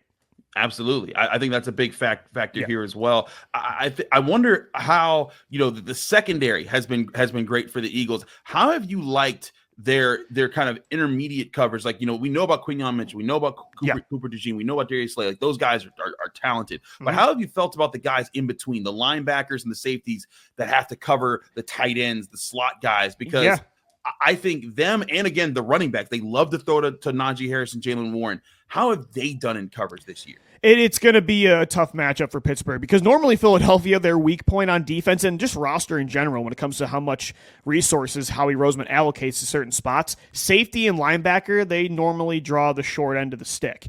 But Zach Bond at linebacker this year, I think he's a defensive player of the year candidate. He has the highest coverage grade of any linebacker right now in football. And then at safety, like Chauncey Gardner-Johnson, he's getting going, had another interception last week against Carolina. He's got 3 on the year. But Reed Blankenship's coming back from a concussion, so we'll see how he's looking. I do think that still is, again, the strength of this football team is the defensive line, and surprisingly, they're cornerbacks for the first time in a long time. But they have a really good linebacker tandem with Zach Bond and Nakobe Dean, and an underrated safety tandem. So the thing is, there really isn't, like last year, there isn't a personnel weak point you can say on this Eagles roster, like, hey, this is what you can exploit. I do think they've done a really good job of not just taking the short, the cheap way out and, doing Band-Aid signings on defense anymore. So linebacker actually this year is a strength, Chris. Yeah, I think that's one thing. I look at the names there, Zach Bond, Nakobe Dean. I like the athleticism there, and so it's going to be about assignment football. Can you stick to your guys? Can you run with guys? Zach Bond. Who do the Steelers go after in this game? Like last week, they were able to catch Devin Bush, a former Steeler, playing linebacker for the Browns. They caught him in mismatches where it's like, I'd still say it's probably Nakobe. I would probably say Nakobe is the guy to, if you're going to target someone, he would probably be the liability in coverage, if comparatively speaking. And so, like, can they get the ball in in that direction more often than not? Because again, the Steelers know this secondary. They've played not Quinyon and Cooper, obviously they're rookies, but they've played Darius Slay before. They know what that's like. So to me, that's going to be a big factor here is getting those guys in situations that favor the Steelers. Because again, George Pickens isn't the guy now. So now you're not looking for Pickens on Slay or Pickens on Mitchell. You're looking for in the intermediate where you get there, and then when you get those one-on-ones, how do you capitalize on them in the right spaces? Chris has he covered with Steelers over at Locked On Steelers, and Louie has he covered with Eagles over on Locked On Eagles, part of the Locked On Podcast Network, your team every day. Another good matchup here, the Buccaneers and the Chargers. Baker Mayfield versus Justin Herbert. James Yarko of Locked On Bucks and Daniel Wade of Locked On Chargers talk about which one of those quarterbacks comes out with a victory and keys to the game. All right, we are back here for this crossover Thursday, Locked On Chargers, Locked On Bucks. Thank you to all the everydayers for always making us your first listen. And also, if you guys need a second listen, make sure to check out the new slate at Locked On NFL, where they have 2 shows a day with Tyler the Madman rolling in the morning, where you won't need any coffee to wake up with that dude's takes. And also my boy Tony Wiggins in the barbershop as they bring on the experts from around the Locked On Podcast Network who cover their teams every single day on YouTube, wherever you get your podcast from. And it's time to get into the Prize Picks keys for victory in this one. And Crossover Thursday is presented by Prize Picks. Download the app, use the code LOCKEDONNFL to win $50 instantly when you play just $5. James, there's a lot of things that are going to factor into who wins this game. If you had to boil it down to 3 key things, the recipe for success, the recipe for an upset, right, for the Buccaneers in this game, what are those?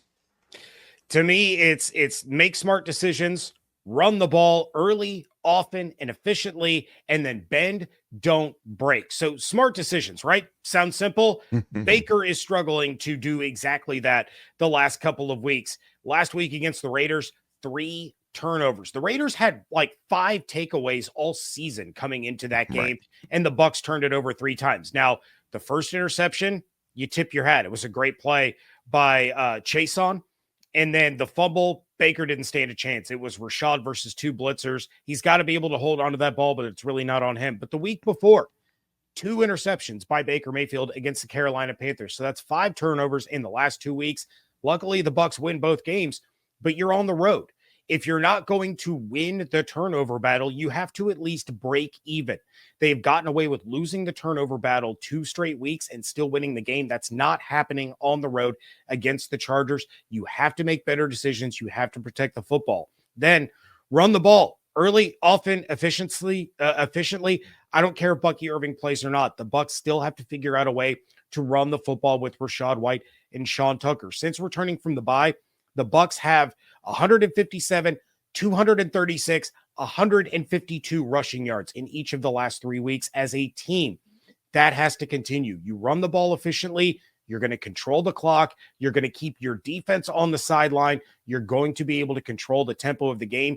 And in a game like this, that's probably going to come down to one possession, you need to be the one that has the ball way more often than the other team. So run the ball the way you have been, control the clock, put together those 12, 13, 14, 15 play drives that we've seen them score on, and then bend, don't break. This defense is in shambles. But they won against the Detroit Lions in Ford Field earlier this season by having a shutdown red zone defense. Give up all the yards you want, but when it gets down to crunch time, have Cameron Dicker come out and kick a field goal. Don't let Justin Herbert score. Don't let the running back score. You have to hold them to field goals. You're going to give up yards, but clamp down in the red zone and keep it to 3 instead of giving up 7. Well, and there it is. I mean, the Chargers basically have to do the exact opposite of that. And I think that spoke to me, especially with what happened right in the last game for the Chargers, where getting them off the field, the Chiefs, that is, in the red zone is what kept them in that game, what gave them a chance to go win that game. But what killed the Chargers in that game is that when the Chiefs got that ball back after Justin Herbert orchestrated another drive to get the lead against Kansas City with less than 5 minutes to play, and they didn't win that game again because why? You let them run 4 minutes and 45 seconds off the clock and get a chip shot field goal. Not only the 4 minutes and 45 seconds, you made them burn all 3 of those timeouts. If you're the Chargers defense, you need that play to be able to get you off the field. And this is a streaky team for the Chargers sometimes. We talked about with the Buccaneers last week, you said, yeah, they scored 2 touchdowns and you go like 6 drives where it's all turnovers or punts, right? The Chargers have that, especially for their offense. And that is one of my biggest parts of this game. Find the consistency and play a full game, right? Another week last week where your offense gets shut out for a half. I promise you, if you don't score in both the halves in this game, you're not going to win the game. Like, that's just as simple as it needs to be for me. Like, you can't keep having this total feast or famine offense where, like, nobody was more surprised than me than the Chargers came out in that second half and scored 3 straight times and put up 17 second half points on the only 3 drives they had. But you can't have that inconsistency when you're playing against good teams and you're playing against a red hot Buccaneers team who's won 3 games in a row, right? The other part of it I would mirror you on is winning the turnover battle. Yes, the Chargers have the least giveaways in the NFL this season, but the other thing we've seen is they don't really have the margin for error to be giving the ball away, right? The only reason they're at 8 wins and 5 losses right now is because they've only given the ball up, 0.5 times per game so far this season. And then it's the Baker part of it, right? Because the Chargers defense has been pretty feast or famine as far as getting takeaways, and Baker Mayfield has been pretty feast or famine as far as giving the ball away, right? It's pretty wild to watch it because it's in all or nothing, right? Baker has 2 interceptions in back-to-back games, obviously 3 turnovers in the last game. He has multiple interceptions in 5 out of his last 8 games. But then there was 3 games in the middle of that where he didn't throw, at least didn't throw an interception for 3 straight games. So for the Chargers, who up until the Kirk Cousins 4 interception game had gone 3 straight without forcing a turnover and a takeaway, you have to be able to do it. You have to make the bad Baker come out, right? You're not going to be able to do it if you're letting Bucky Irving and Rachaad White just run all over you. Rachaad White is a very capable back. If Bucky can't play, don't be like, okay, well, the Chargers will be good now. That's just not the way it's going to go in this one. And the last thing for me is the other guys have to keep stepping up. The only good part of not having Ladd McConkey last week is it forced Josh Palmer into a bigger role. It forced Quentin Johnston into a bigger role. And they stepped up and they answered that call, right? Will Dissly gets a shoulder injury and a stupid play at the end of the half that meant nothing. Stone Smart comes in and has 3 catches for 54 yards in the second half.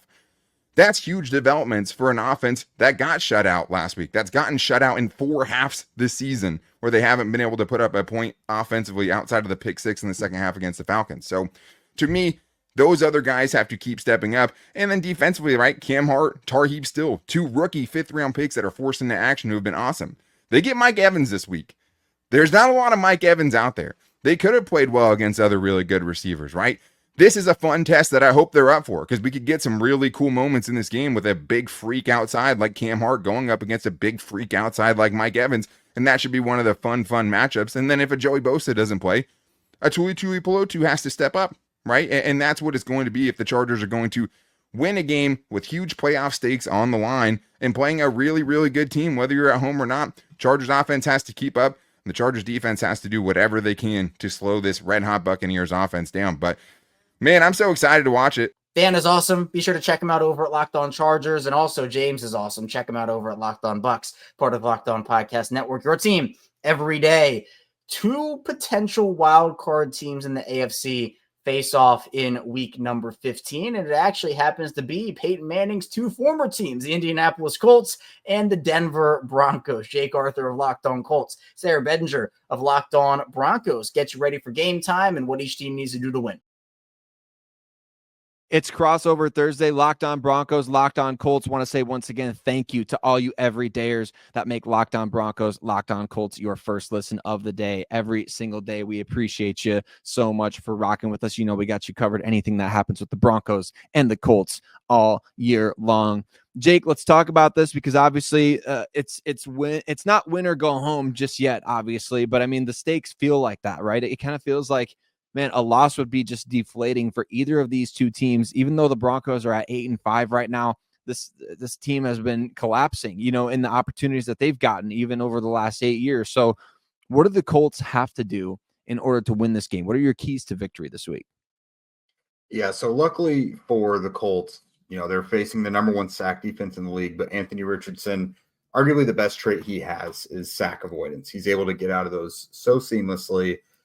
You know, we've seen what it was when Joe Flacco was back there. It's night and day. You have a sitting duck in Joe Flacco versus a guy who is able to escape just about anything with Richardson. So I think that'll be huge. That'll allow him to buy a little more time to find Josh Downs, Alec Pierce, maybe Michael Pittman Jr. in this. But, you know, the Colts have had this bye week to look at, you know, that you mentioned Levi Wallace, Chris Abrams-Drain. Have they found something they think they can really exploit? I don't think if the Colts are going to win this, I don't think it's going to be like a ugly, low-scoring thing. They're probably going to have to trade shots a little bit like the Browns game. That was kind of exciting, but like you mentioned, didn't need to be that close. But with a defense like this, I think the Colts do have an X factor, and that's a slot receiver in Josh Downs, who I think could be a bit of a zone buster. And then they've got Anthony Richardson, who can avoid those sacks. I don't love him. I favor him a little bit more going into more man coverage schemes than zone. So that gives me a little bit of pause for him as a passer. But unfortunately, I think this is just going to have to be a game where he really, really rises to the occasion. I don't think they're going to be able to afford a stinker from him. But like I mentioned, they have to raise their level with him. You can't have pass catchers that are out there not running routes to the right depth or not turning their heads in time or not just flat out not catching passes. You just cannot shoot yourselves in the foot because, again, this is the biggest game of the year. They lose this and it's probably over. You're not going to be able to come back from 3 games down with 4 games left. Doesn't make sense. So this is a must win. I mean, everyone has got to be on their P's and Q's or the season's pretty much over.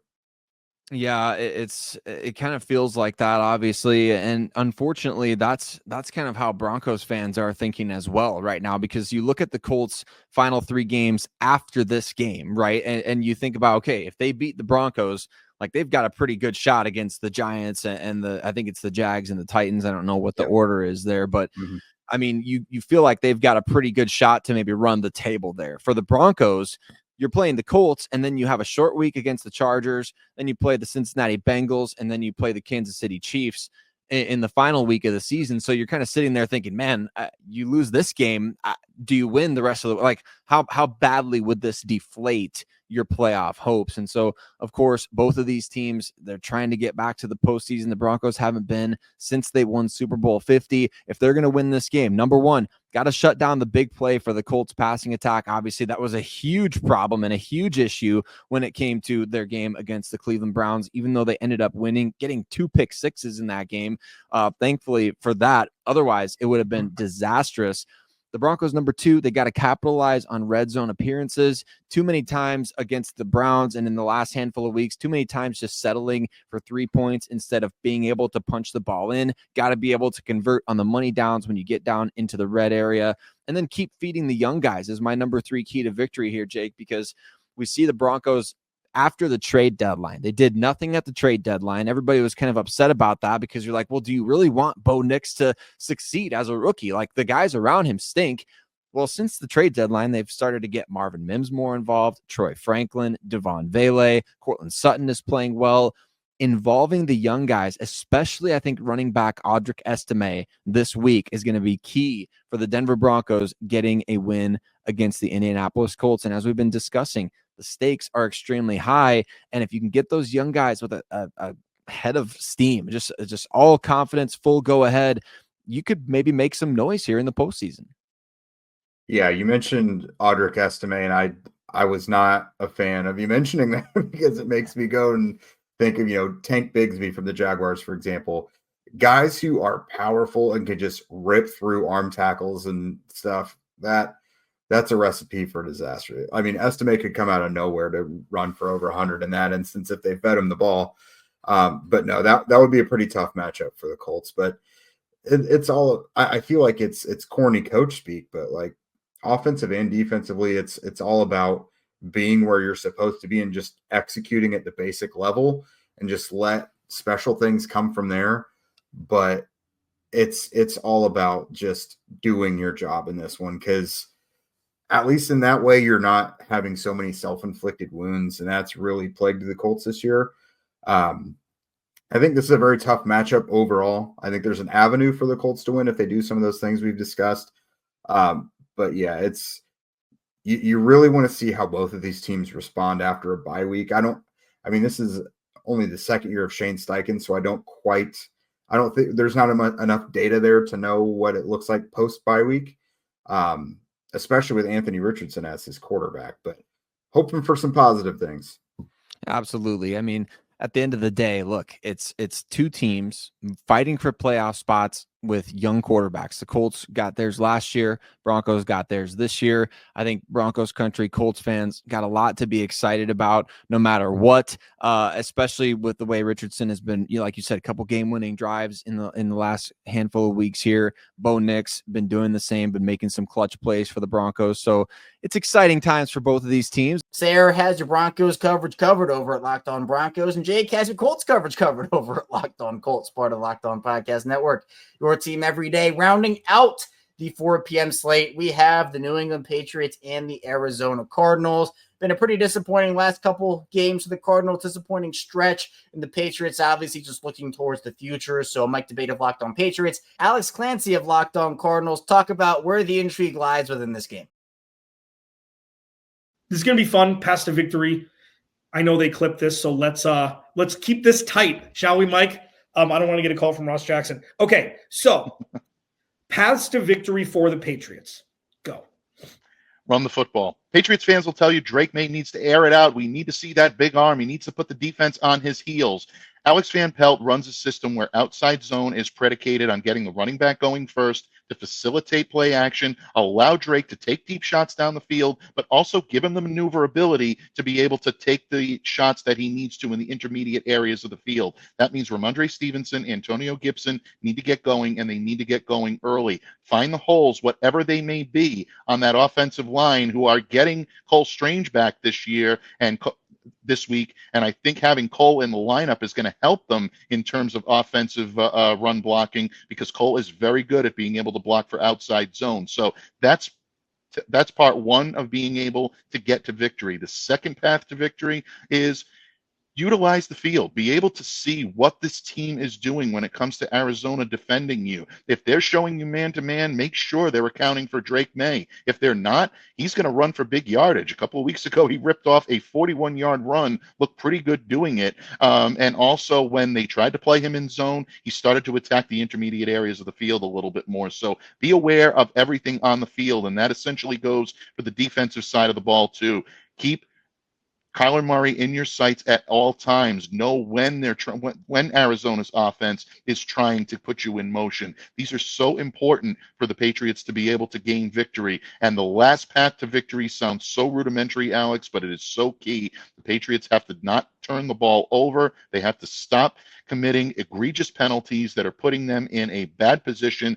The Patriots this year have committed 88 penalties for 718 yards. You cannot sustain victory that way. Patriots have to be more disciplined, and they also have to be a little bit smarter when it comes to taking care of the football. If they do that, they get a puncher's chance in this one. They fail at any one of the three, I think you're looking at a certain Cardinals victory. Yeah, it's interesting with the Cardinals and their path to victory because this is the season. Every game for the rest of the year this is the season. Last week was a massive disappointment. I don't say that, lightly.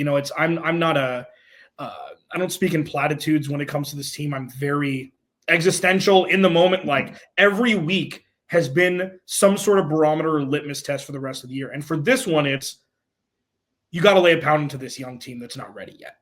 Mm-hmm. Like this is one where it's like you need to show everybody that the last 3 weeks are not the rule. They're the exception to the rule. I know it's difficult when that's a quarter of the season or close to it. The actual path to victory, one, Kyler Murray needs to get out of his shell and really be special. And if they don't need him to be special to win, he needs to show people that he's special and for himself as well. It's something like this needs to be about him. This needs to be 3 or 4 all-purpose touchdowns. This needs to be one of those special Kyler Murray games where it's like, okay, not all hope is lost. Chill the hell out. The Cardinals still have a shot. Now, with that, running the ball is also, James Conner's the guy. James Conner's been the guy. James Conner will continue to be the guy with the contract extension that he got. He played very well last week. He had over 100 all-purpose yards and a touchdown. And the Cardinals just need to set the tone early for a young team that's a year away from playing like week in and week out really competitive football. Now, that's not taking away what they've done so far. Drake May's been great. I've really enjoyed watching him play. It's just a different thing where the Cardinals very rarely can look at another team and be like, okay, this is a game that you got to win, and this is one that the Cardinals need to win. Now, defensively, this is the most important part because I think the offense will be fine. Defensively, the pass rush has been devoid pretty much the entire season. This is going to be a tough game for Drake May because this secondary is legit. So all the Cardinals will need to do in an effort to be opportunistic and turn the ball over, which they haven't been great at the last handful of weeks, is just a little pressure. Just a couple smacks in the face, just a little rattling of the cage, and rookies throw bad interceptions. That's what rookies do. It's their first time playing in the NFL. It can be Drake. It's the avatar that is a rookie quarterback. It is not a direct correlative to Drake May as a human being. And those are the things that the Cardinals need to do in an effort to regain some sort of confidence that's been completely lost over the last 12 quarters of football in an effort to position themselves for the rest of the season and potentially backdooring into the NFC West title or the 7 seed. This isn't overlooking this. This is the most important game for the Cardinals for the rest of the year. So this isn't one that's going to be overlooked. This is one that, you know what? It's kind of a blitz all night. Remember the Titans kind of situation where it's like, if they don't win this game in somewhat convincing fashion, we're going to be having very, very different conversations before Carolina 2 weeks from now. So it's a very serious thing, and that's not poo-pooing what New England is. Right. Because, it's not. It's just this is – I very rarely get to say this during this conversation where it's like Cardinals need to lay the smack down for so many different reasons. And it's something that if they don't do, we're going to be having different conversations. I mean, is that unfair from your end to say that from where the Cardinals are and where the Patriots are currently?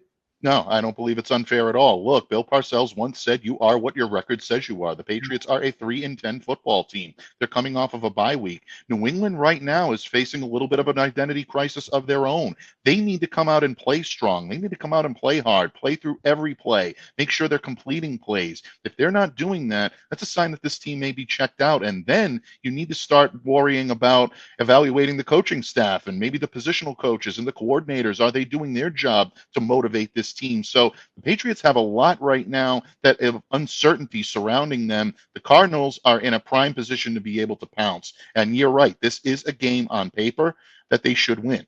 And I don't think Patriots fans would take exception to that. If the Pats do win this, it's an upset in every sense of the word. So, no, I think right now, from where the Cardinals are in terms of contending for a playoff spot, they're right there. The Patriots are what they say they are right now and what the record says there is. So it just is what it is right now, Alex. Check out Mike over at Locked On Patriots and check out Alex over at Locked On Cardinals, part of the Locked On Podcast Network, your team every day. Coming up, 3 primetime games we're going to dive into. 1 Sunday night game, 2 Monday night games. Do not go anywhere. Lots to talk about in the Ultimate NFL pregame show.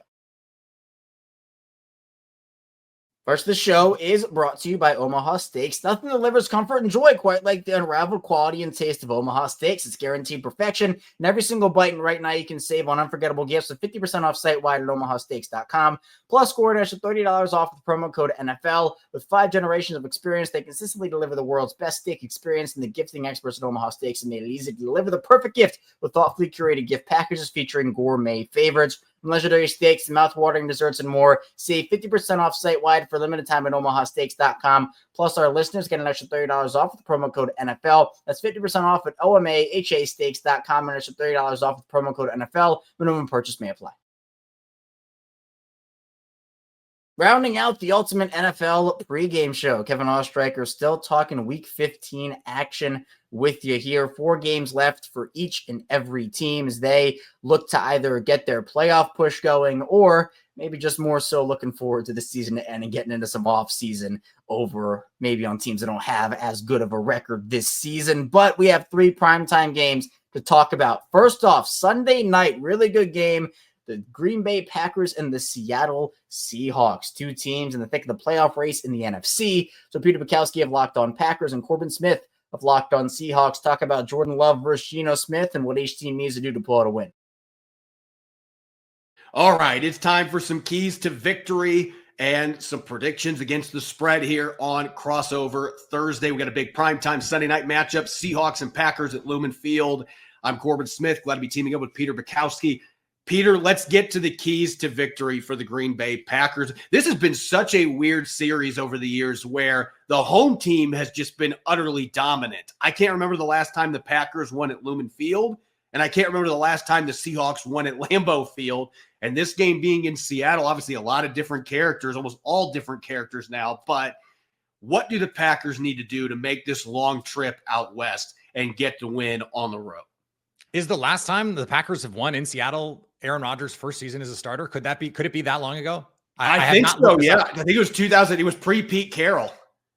So yeah, it's been 16 years basically since this has happened. I don't believe in we were just talking to Chris Carter on our NFL Squad show that the Steelers have not won in Philadelphia since 1965, which is crazy. So at least it's not that long a streak. I appreciate that. But this is going to be a fun game. I think both of these offenses are going to find ways to create opportunities for themselves. I think Geno Smith is going to be able to attack this Packers defense in the middle of the field. I can't wait to see how they deploy Jair Alexander. Would you follow DK Metcalf with him? Is Keyshawn Nixon going to play in the slot with Javon Bullard likely out? How are they going to align some of these guys? Is Evan Williams going to be back? Romeo Doubs looks like he's back practicing. I think that's really a good sign for this Packers offense. This offense has faced the toughest defensive schedule in the league this year, according to FTN Fantasy. They're not afraid of anybody. And in their 4 losses, they have put up 400 yards in 3 of them, and over 30 points in the one that they didn't. So the offense has not really been the problem. It has been penalties in the red zone. They lead the league in red zone penalties. So my key to victory in this one is red zone penalties. It's as simple as that, because I think they're going to have opportunities to score. I think they're going to be able to move the ball. They've moved the ball on everybody they've faced. Can you score in the red zone? The answer when they have a penalty is no. And if they don't, the answer is yes. It really has been that simple for Green Bay this year. If they go 4 for 5 in the red zone, they're going to win. And so to me, it seems obvious to say, well, score, right? But for the Packers, that's been a tough thing, even for a really good offense. And so that's where I think this goes. Can I guess yours? Yes, you can go for it here. Protect Geno Smith. You see, this could be a broken record every single week. But for me, protecting Geno Smith is more about running the football. Okay. And as you mentioned, Green Bay's been pretty darn good against the run game this year. Yeah. But it feels like, again, that this identity is starting to form a little bit for the Seahawks. And they don't need to run for 170 yards again like they did this last game against Arizona. But Arizona had the number one rushing defense in the last 5 weeks going into that game. And they were able to get their gap schemes going. They were able to physically maul the Cardinals up front. They were able to get out in space and create some plays with Zach Charbonnet. Who knows if Ken Walker III is available, but that is going to be the key for me, because I think Geno Smith can get the ball downfield against this Packers defense, and I think he can attack the middle of the field with Jackson Smith and Jigba, who is turning into a top 10 receiver right in front of our eyes. He's as good at carving people up over the middle as any receiver in the NFL right now. Yeah, but if you I want to have drafted him. That, Don't remind me. They want to be able to take advantage of that, though. They're going to have some semblance of a run game to take some of that pressure off of Geno Smith. And it's going to help the offensive line, because this group they've got right now, they seem to want to get after it more in the run game than what some of the other groups they had. They were rotating in and out of the lineup. To me, that is going to be key. And on defense, look, Seahawks have been great the last 5 games, 4 games in particular, under 14 points per game. Part of the reason is the chaos. And Mike McDonald, those growing pains seem to be past, and they are making life difficult on some pretty good quarterbacks and making them make mistakes with the football. And they've been doing it, picking off passes, returning them for 6. I don't think they need a pick 6 in this game, but they've got to find a way. Jordan Love has been willing to throw into double coverage this year several times. Sure has. In Seattle, get the pressure or mix in the sim pressures that are going to create some looks where Jordan Love ends up misreading the coverage and then makes a bad mistake. Seattle has been making every quarterback pay doing that in the last month. Can you keep that rolling? That seems like a prescription to get a victory over the Green Bay Packers if they're able to do that again at home. I think that chaos point is perfect in my last key here, because this is going to be a game, and I said this on our squad show, for all the spread modern concepts in the NFL, you still win or lose games at the line of scrimmage. Yep. On both sides. And this Packers run game, I think, has an advantage against the Seahawks. And Matt LaFleur has proven if he thinks he can run it on you, he's going to run it 40 times on you. And they're going to get in heavy personnel. And they did this against Detroit. They got in 2 tight ends. For the last 3 quarters, Corbin, they played 44% 12 personnel with 2 tight ends on the field. 44%. Like, that would be number 1 by a mile in the NFL if it were a season-long number. And they're getting Luke Musgrave back. At least he's back practicing. I think this is one of those games where you see a ton of under center runs, a ton of under center play action, and the Packers do the same thing they tried to do to Detroit. Let Jordan Love throw it 20, 25 times. See if you can stay on schedule, make a couple plays on 3rd down. And I think that's the way you get this going. On the other side, though, I am worried about Green Bay's middle of the field defense, because I don't think Seattle's going to want to run the ball. Like, if you go 70-30 pass rate versus run rate, I think Grubb is happy. Like, I think Geno Smith is happy. I think Jackson Smith and Jigma and DK Metcalf are happy. And that's kind of who they've been this year. That concerns me, which leads me to think this is going to be a shootout. I think this is like a 30-24 kind of game. I think 2.5 is not enough. It opened at 3.5. I think it should be 3.5 or 4. Jair Alexander coming back, Romeo Doubs coming back. I think that could even push it to 5 for me in the way that I look at it. So I have it like 30-24 Packers in a game that I think is going to could potentially feel closer than that. And so that's where I am. I think they get their first win at Lumen, first win in Seattle in a decade and a half. 2.5 seems, I don't know. I just feel like Seattle's playing really good football right now. And I know Green Bay is too, but the issue has been Seattle's been so bad at home most of this year, which has just been uncharacteristic. But that is weird. They did beat Arizona the last time they were at home, and that looked more like a typical Lumen Field game with the crowd noise and the other team having issues with penalties, the false starts galore. So can the crowd bring it again? I think the crowd's going to be a big part of this. And Sunday Night Football, this is going to be a real nice litmus test for Mike McDonald, because Pete Carroll's teams were dominant on Sunday Night Football during his time. Is Mike McDonald going to carry that over for this game? I think this is a game that is going to be extremely close, and whoever has the ball last wins type game. And I'll have my score prediction on our Friday show, but I think that this is one you could flip a coin on, because both these teams are playing good football. Even in a loss last week, I thought Green Bay played winning football for most of that game. So I think that this is a game. I think it's a playoff matchup. I think we could see these teams playing again in a few weeks. Yeah, if the playoffs were today, we would. This would be the 3-6. Yeah, this would be the game we'd be seeing. So we could see these teams at Lumen Field again. And so I think it's going to be a back and forth to the nail type game. I think there's going to be more offense than we've seen from Seattle in recent games. And I think you're going to have to because Green Bay is going to find some success moving the ball as well. I think it's going to be one of the games to watch, though, of this 2024 season. Peter has it covered over at Locked On Packers, Packers coverage, and Corbin has it covered over at Locked On Seahawks with Seahawks coverage, part of the Locked On Podcast Network, your team every day. First Monday night action, very interesting Monday night slate. NFC North battle between the Chicago Bears and the Minnesota Vikings. Obviously, Vikings are going to be the team that is the favorite in this one, and Bears not so much. So Luke Braun of Locked On Vikings and Lauren Cox of Locked On Bears talk about who comes out on top in this divisional battle. Well, let's just not beat around the bush. So the Vikings are favored by 7. There are a whole bunch of ways, or at FanDuel, at least last I checked the line. So there are a whole bunch of ways for that to manifest itself, right? Justin Jefferson could go off, or they could overcommit to him again, and everybody else could go off, or they could have a bunch of turnovers off of Caleb Williams, or get a bunch of sacks on Caleb Williams.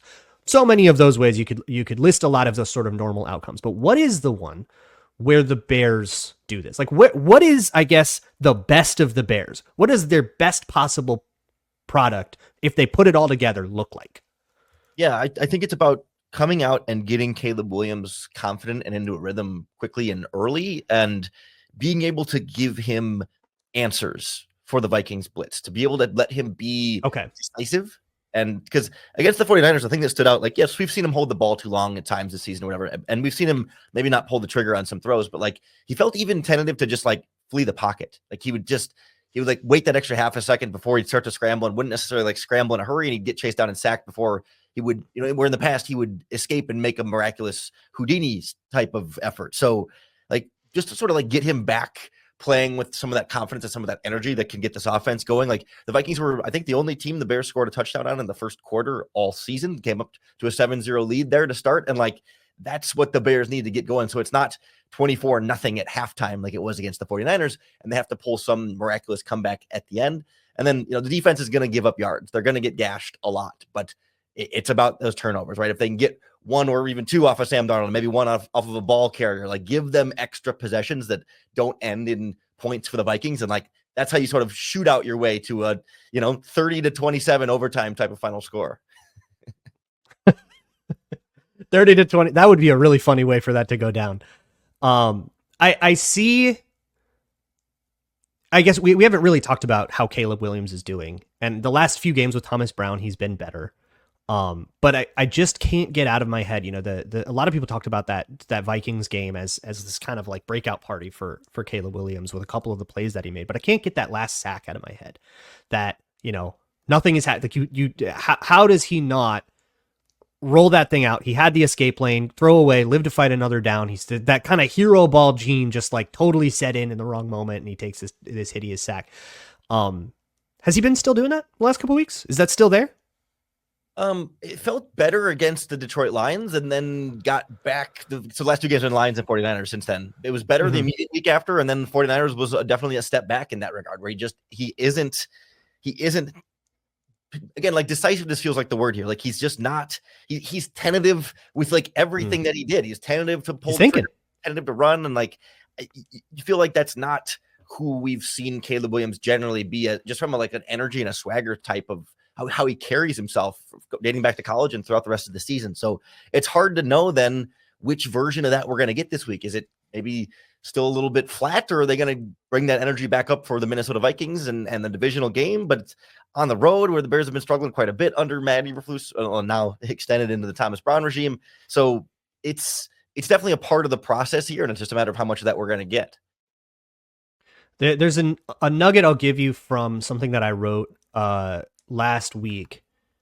I charted all of the Vikings fronts manually, and how often in particular they did cover zero was really interesting. They're not cover zero the coverage, but cover zero the pre-snap alignment, with everybody lined up on the line of scrimmage and one guy playing 8 to 10 yards off every receiver.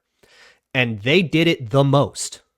I didn't do this last week against the Falcons. That one actually might beat it, but at least up until then, the most of all season against Chicago, which to me is a sign of disrespecting a rookie. That's a little bit, you're new. You think a lot. Let's make you think fast and hope mistakes happen.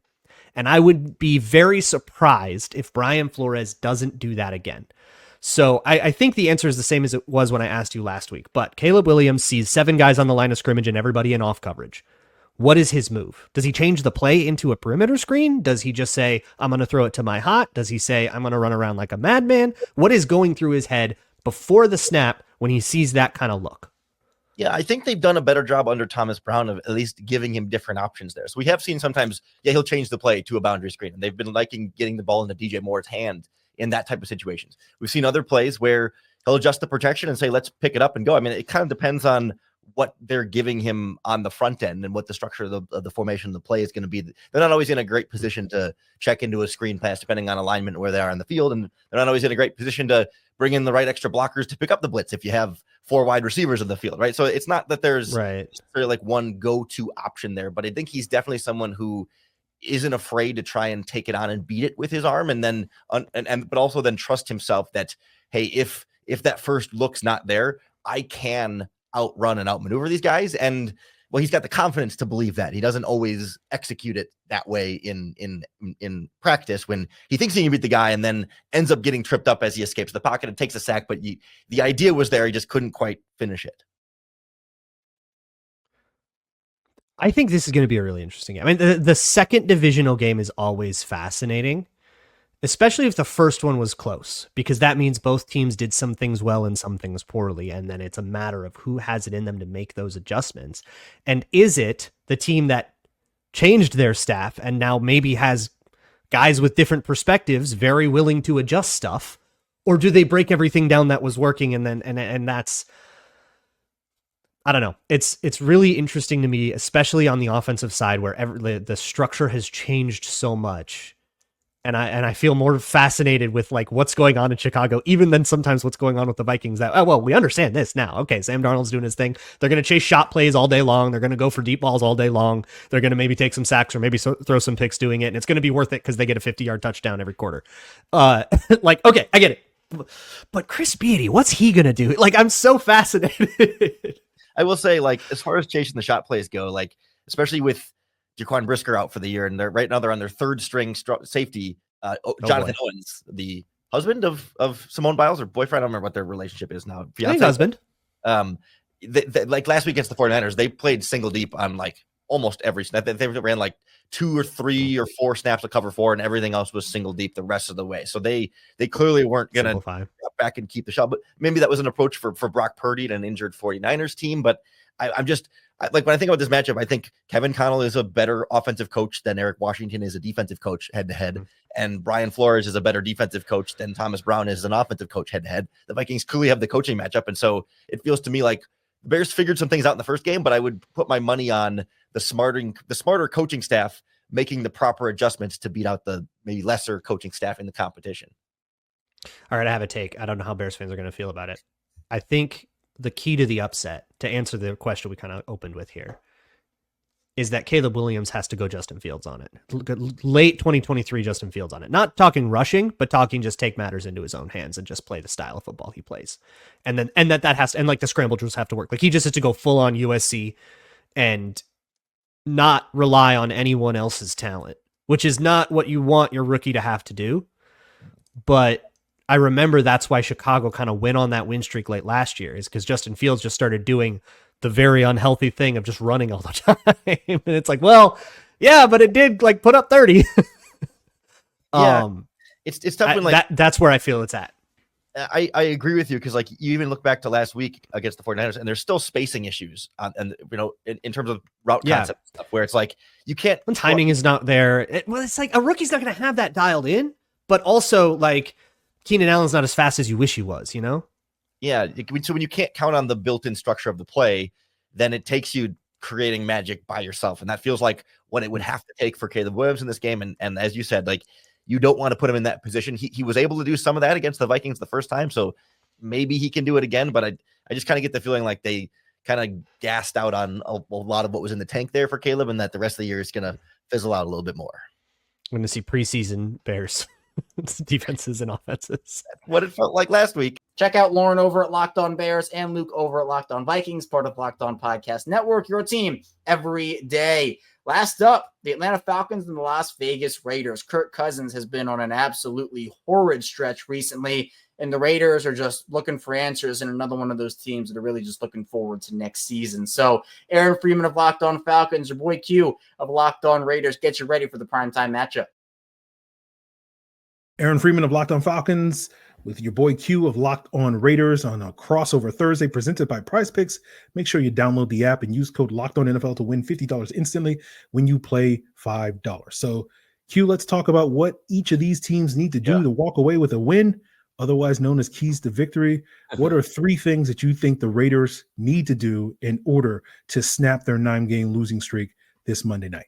Well, they've got to get to the quarterback. They've got to make Kirk Cousins' life miserable. He's not a guy that's going to run around the yard and escape, elude traffic and elude the pass rusher. So they've got to make his life miserable. They've got to force him into a couple bad throws. And as you know, he's turned the ball over quite a bit. So they need to do that as well. They need to find a way to create a couple turnovers. They had 3 last week against Tampa Bay. They're not very good at creating turnovers, but they've got to find a way to create some turnovers. So I think the pass rush and the turnovers kind of go hand in hand, force Kirk Cousins to make a mistake. Also, they need to continue to feed Sincere McCormick. They need to continue to make sure that the running back is able to be him, the guy he is. I'd like to see him get around 20 carries. He hasn't been there yet in his NFL career. 15 has been the most. I'd like to see him get to around 20 carries and about 100 yards. He hasn't hit the 100-yard mark yet, but I'd like to see that. I think that the Raiders need that kind of balance. And then obviously get the ball to the playmakers, right? Brock Bowers, Jacoby Myers, Big Mike, Michael Mayer. Those are the guys that need to get involved offensively. And it doesn't matter what your quarterback is. Desmond Ridder or Aiden O'Connell, doesn't matter. They've got to find a way to get the playmakers the ball. And then finally, they just got to protect the ball. They can't turn the ball over. I know it's a simple thing about the turnover battle. You lose the turnover battle, most of the time you're going to lose the game. But more times than not, the Raiders lose that turnover battle. So they've got to create some, and they've got to protect it. They can't give the ball away. If they do, they're setting themselves up for failure. They're putting that defense back on the field, which has happened so many times this year. The defense gets off the field. Last week, they got an interception. Chason comes down with the interception. The very next play, Aiden O'Connell fumbles the ball right back to Tampa Bay. The very next play. That's not winning football. That's losing football. You have to protect the rock, and you have to take the rock away. So do that, and you're giving yourself an opportunity. We'll see how it all plays out. There's a reason why the Raiders are on a 9-game losing streak, and we still got to see who the quarterback's going to be. But get the ball to the playmakers. Have Sincere McCormick run the rock. Create a couple turnovers and get a couple turnovers of your own, and you'll be okay. You'll give yourself a chance. That's as far as I'm concerned what the Raiders need to do. So when you look at the Falcons, what do they need to do? Well, we'll start with turnovers. That's one of the things, right? They've turned the ball over a bunch this year. They got to stop that this week, and that starts with Kirk Cousins. As you mentioned, both of these teams have struggled with this. They're both at the bottom of the league in turnover margin. The Raiders are dead last. The Falcons are 28th. The Raiders are dead last in takeaways. But as you said, Tampa Bay turned the ball over 3 times, and they got lucky because, as you said, O'Connell, botched one of those turnovers. They did turn the second one into points, and then the third turnover came right before the half, so they didn't really have an opportunity to turn that into points. But if the Falcons do that, I don't think they're going to get so lucky in those circumstances, and that has shot them in the foot really badly over this last month. So that's the first thing. The second thing is they got to get off to a fast start. I've been saying it all season long. And a couple of weeks ago, I would quote the stats on these crossovers like, oh, they're 5-1 when they score 7 points or more in the first quarter. And then they've scored 7 points or more in the last 2 games, and they lost both of those games. So I'm going to flip it with a different stat. Basically, The Falcons are dead last in the NFL right now in fourth quarter points. So basically, if it comes down to a 1-score game where they need to score in the fourth quarter, they can't do it this year. And so they need to get off to that fast start just so they can just not have it come down to the fourth quarter, because this offense has really struggled. So get that early lead, lean on the Falcons run game, force the Raiders to sort of have to throw the ball and play from behind. And maybe that pass rush that has been resurgent these last couple of weeks can get home and create some stops against Desmond Ridder or Aiden O'Connell. And then the third thing is whoever's going to win in the red zone is going to probably win this game, right? Yeah, both of these teams have been bad offensively and defensively in the red zone. The Falcons on offense and red zone efficiency are 26th. The Raiders are 28th. on defense. The Falcons are 24th. The Raiders are 25th. So both of these teams are equally bad in terms of red zone. And so basically probably that one extra red zone conversion that winds up team A or team B scores a touchdown versus a field goal is probably going to decide the outcome of this game, because I'm expecting sort of a close game in this one. But those to me are sort of the three keys for the Falcons. Don't lose the turnovers, get off to a fast start, and get touchdowns instead of settling for field goals if and when you get to the red zone. No, that makes a lot of sense. It really does. And you can just, fast forward those and put those keys to the Raiders side of things as well, right? I mean, they have the same struggles. Again, like I mentioned, there's a reason why they're a 2-11 team right now, riding a 9-game losing streak. There's a lot of areas that need to be cleaned up. But, the fourth quarter not scoring from the Falcons, that might help out the Raiders, because the Raiders seem to let the game get out of control in the fourth quarter. So maybe if the Falcons struggle to score in the fourth quarter, that'll assist the Raiders. Or maybe on the flip side, maybe the Falcons will get cooking in the fourth quarter because the Raiders start to let the floodgates open. So, one of these two things could be true. We don't know what it is, but one of these two things could be true for sure. Yeah, I think that's a great way of putting it, Q. As I was looking up a lot of the stats for this matchup, it feels a lot like a very movable force against a very stoppable object, and one team will go either way with these two teams. So we'll see what's what on Monday Night Football. We'll see if Desmond Ridder gets his revenge. We'll see if Kirk Cousins can get off of this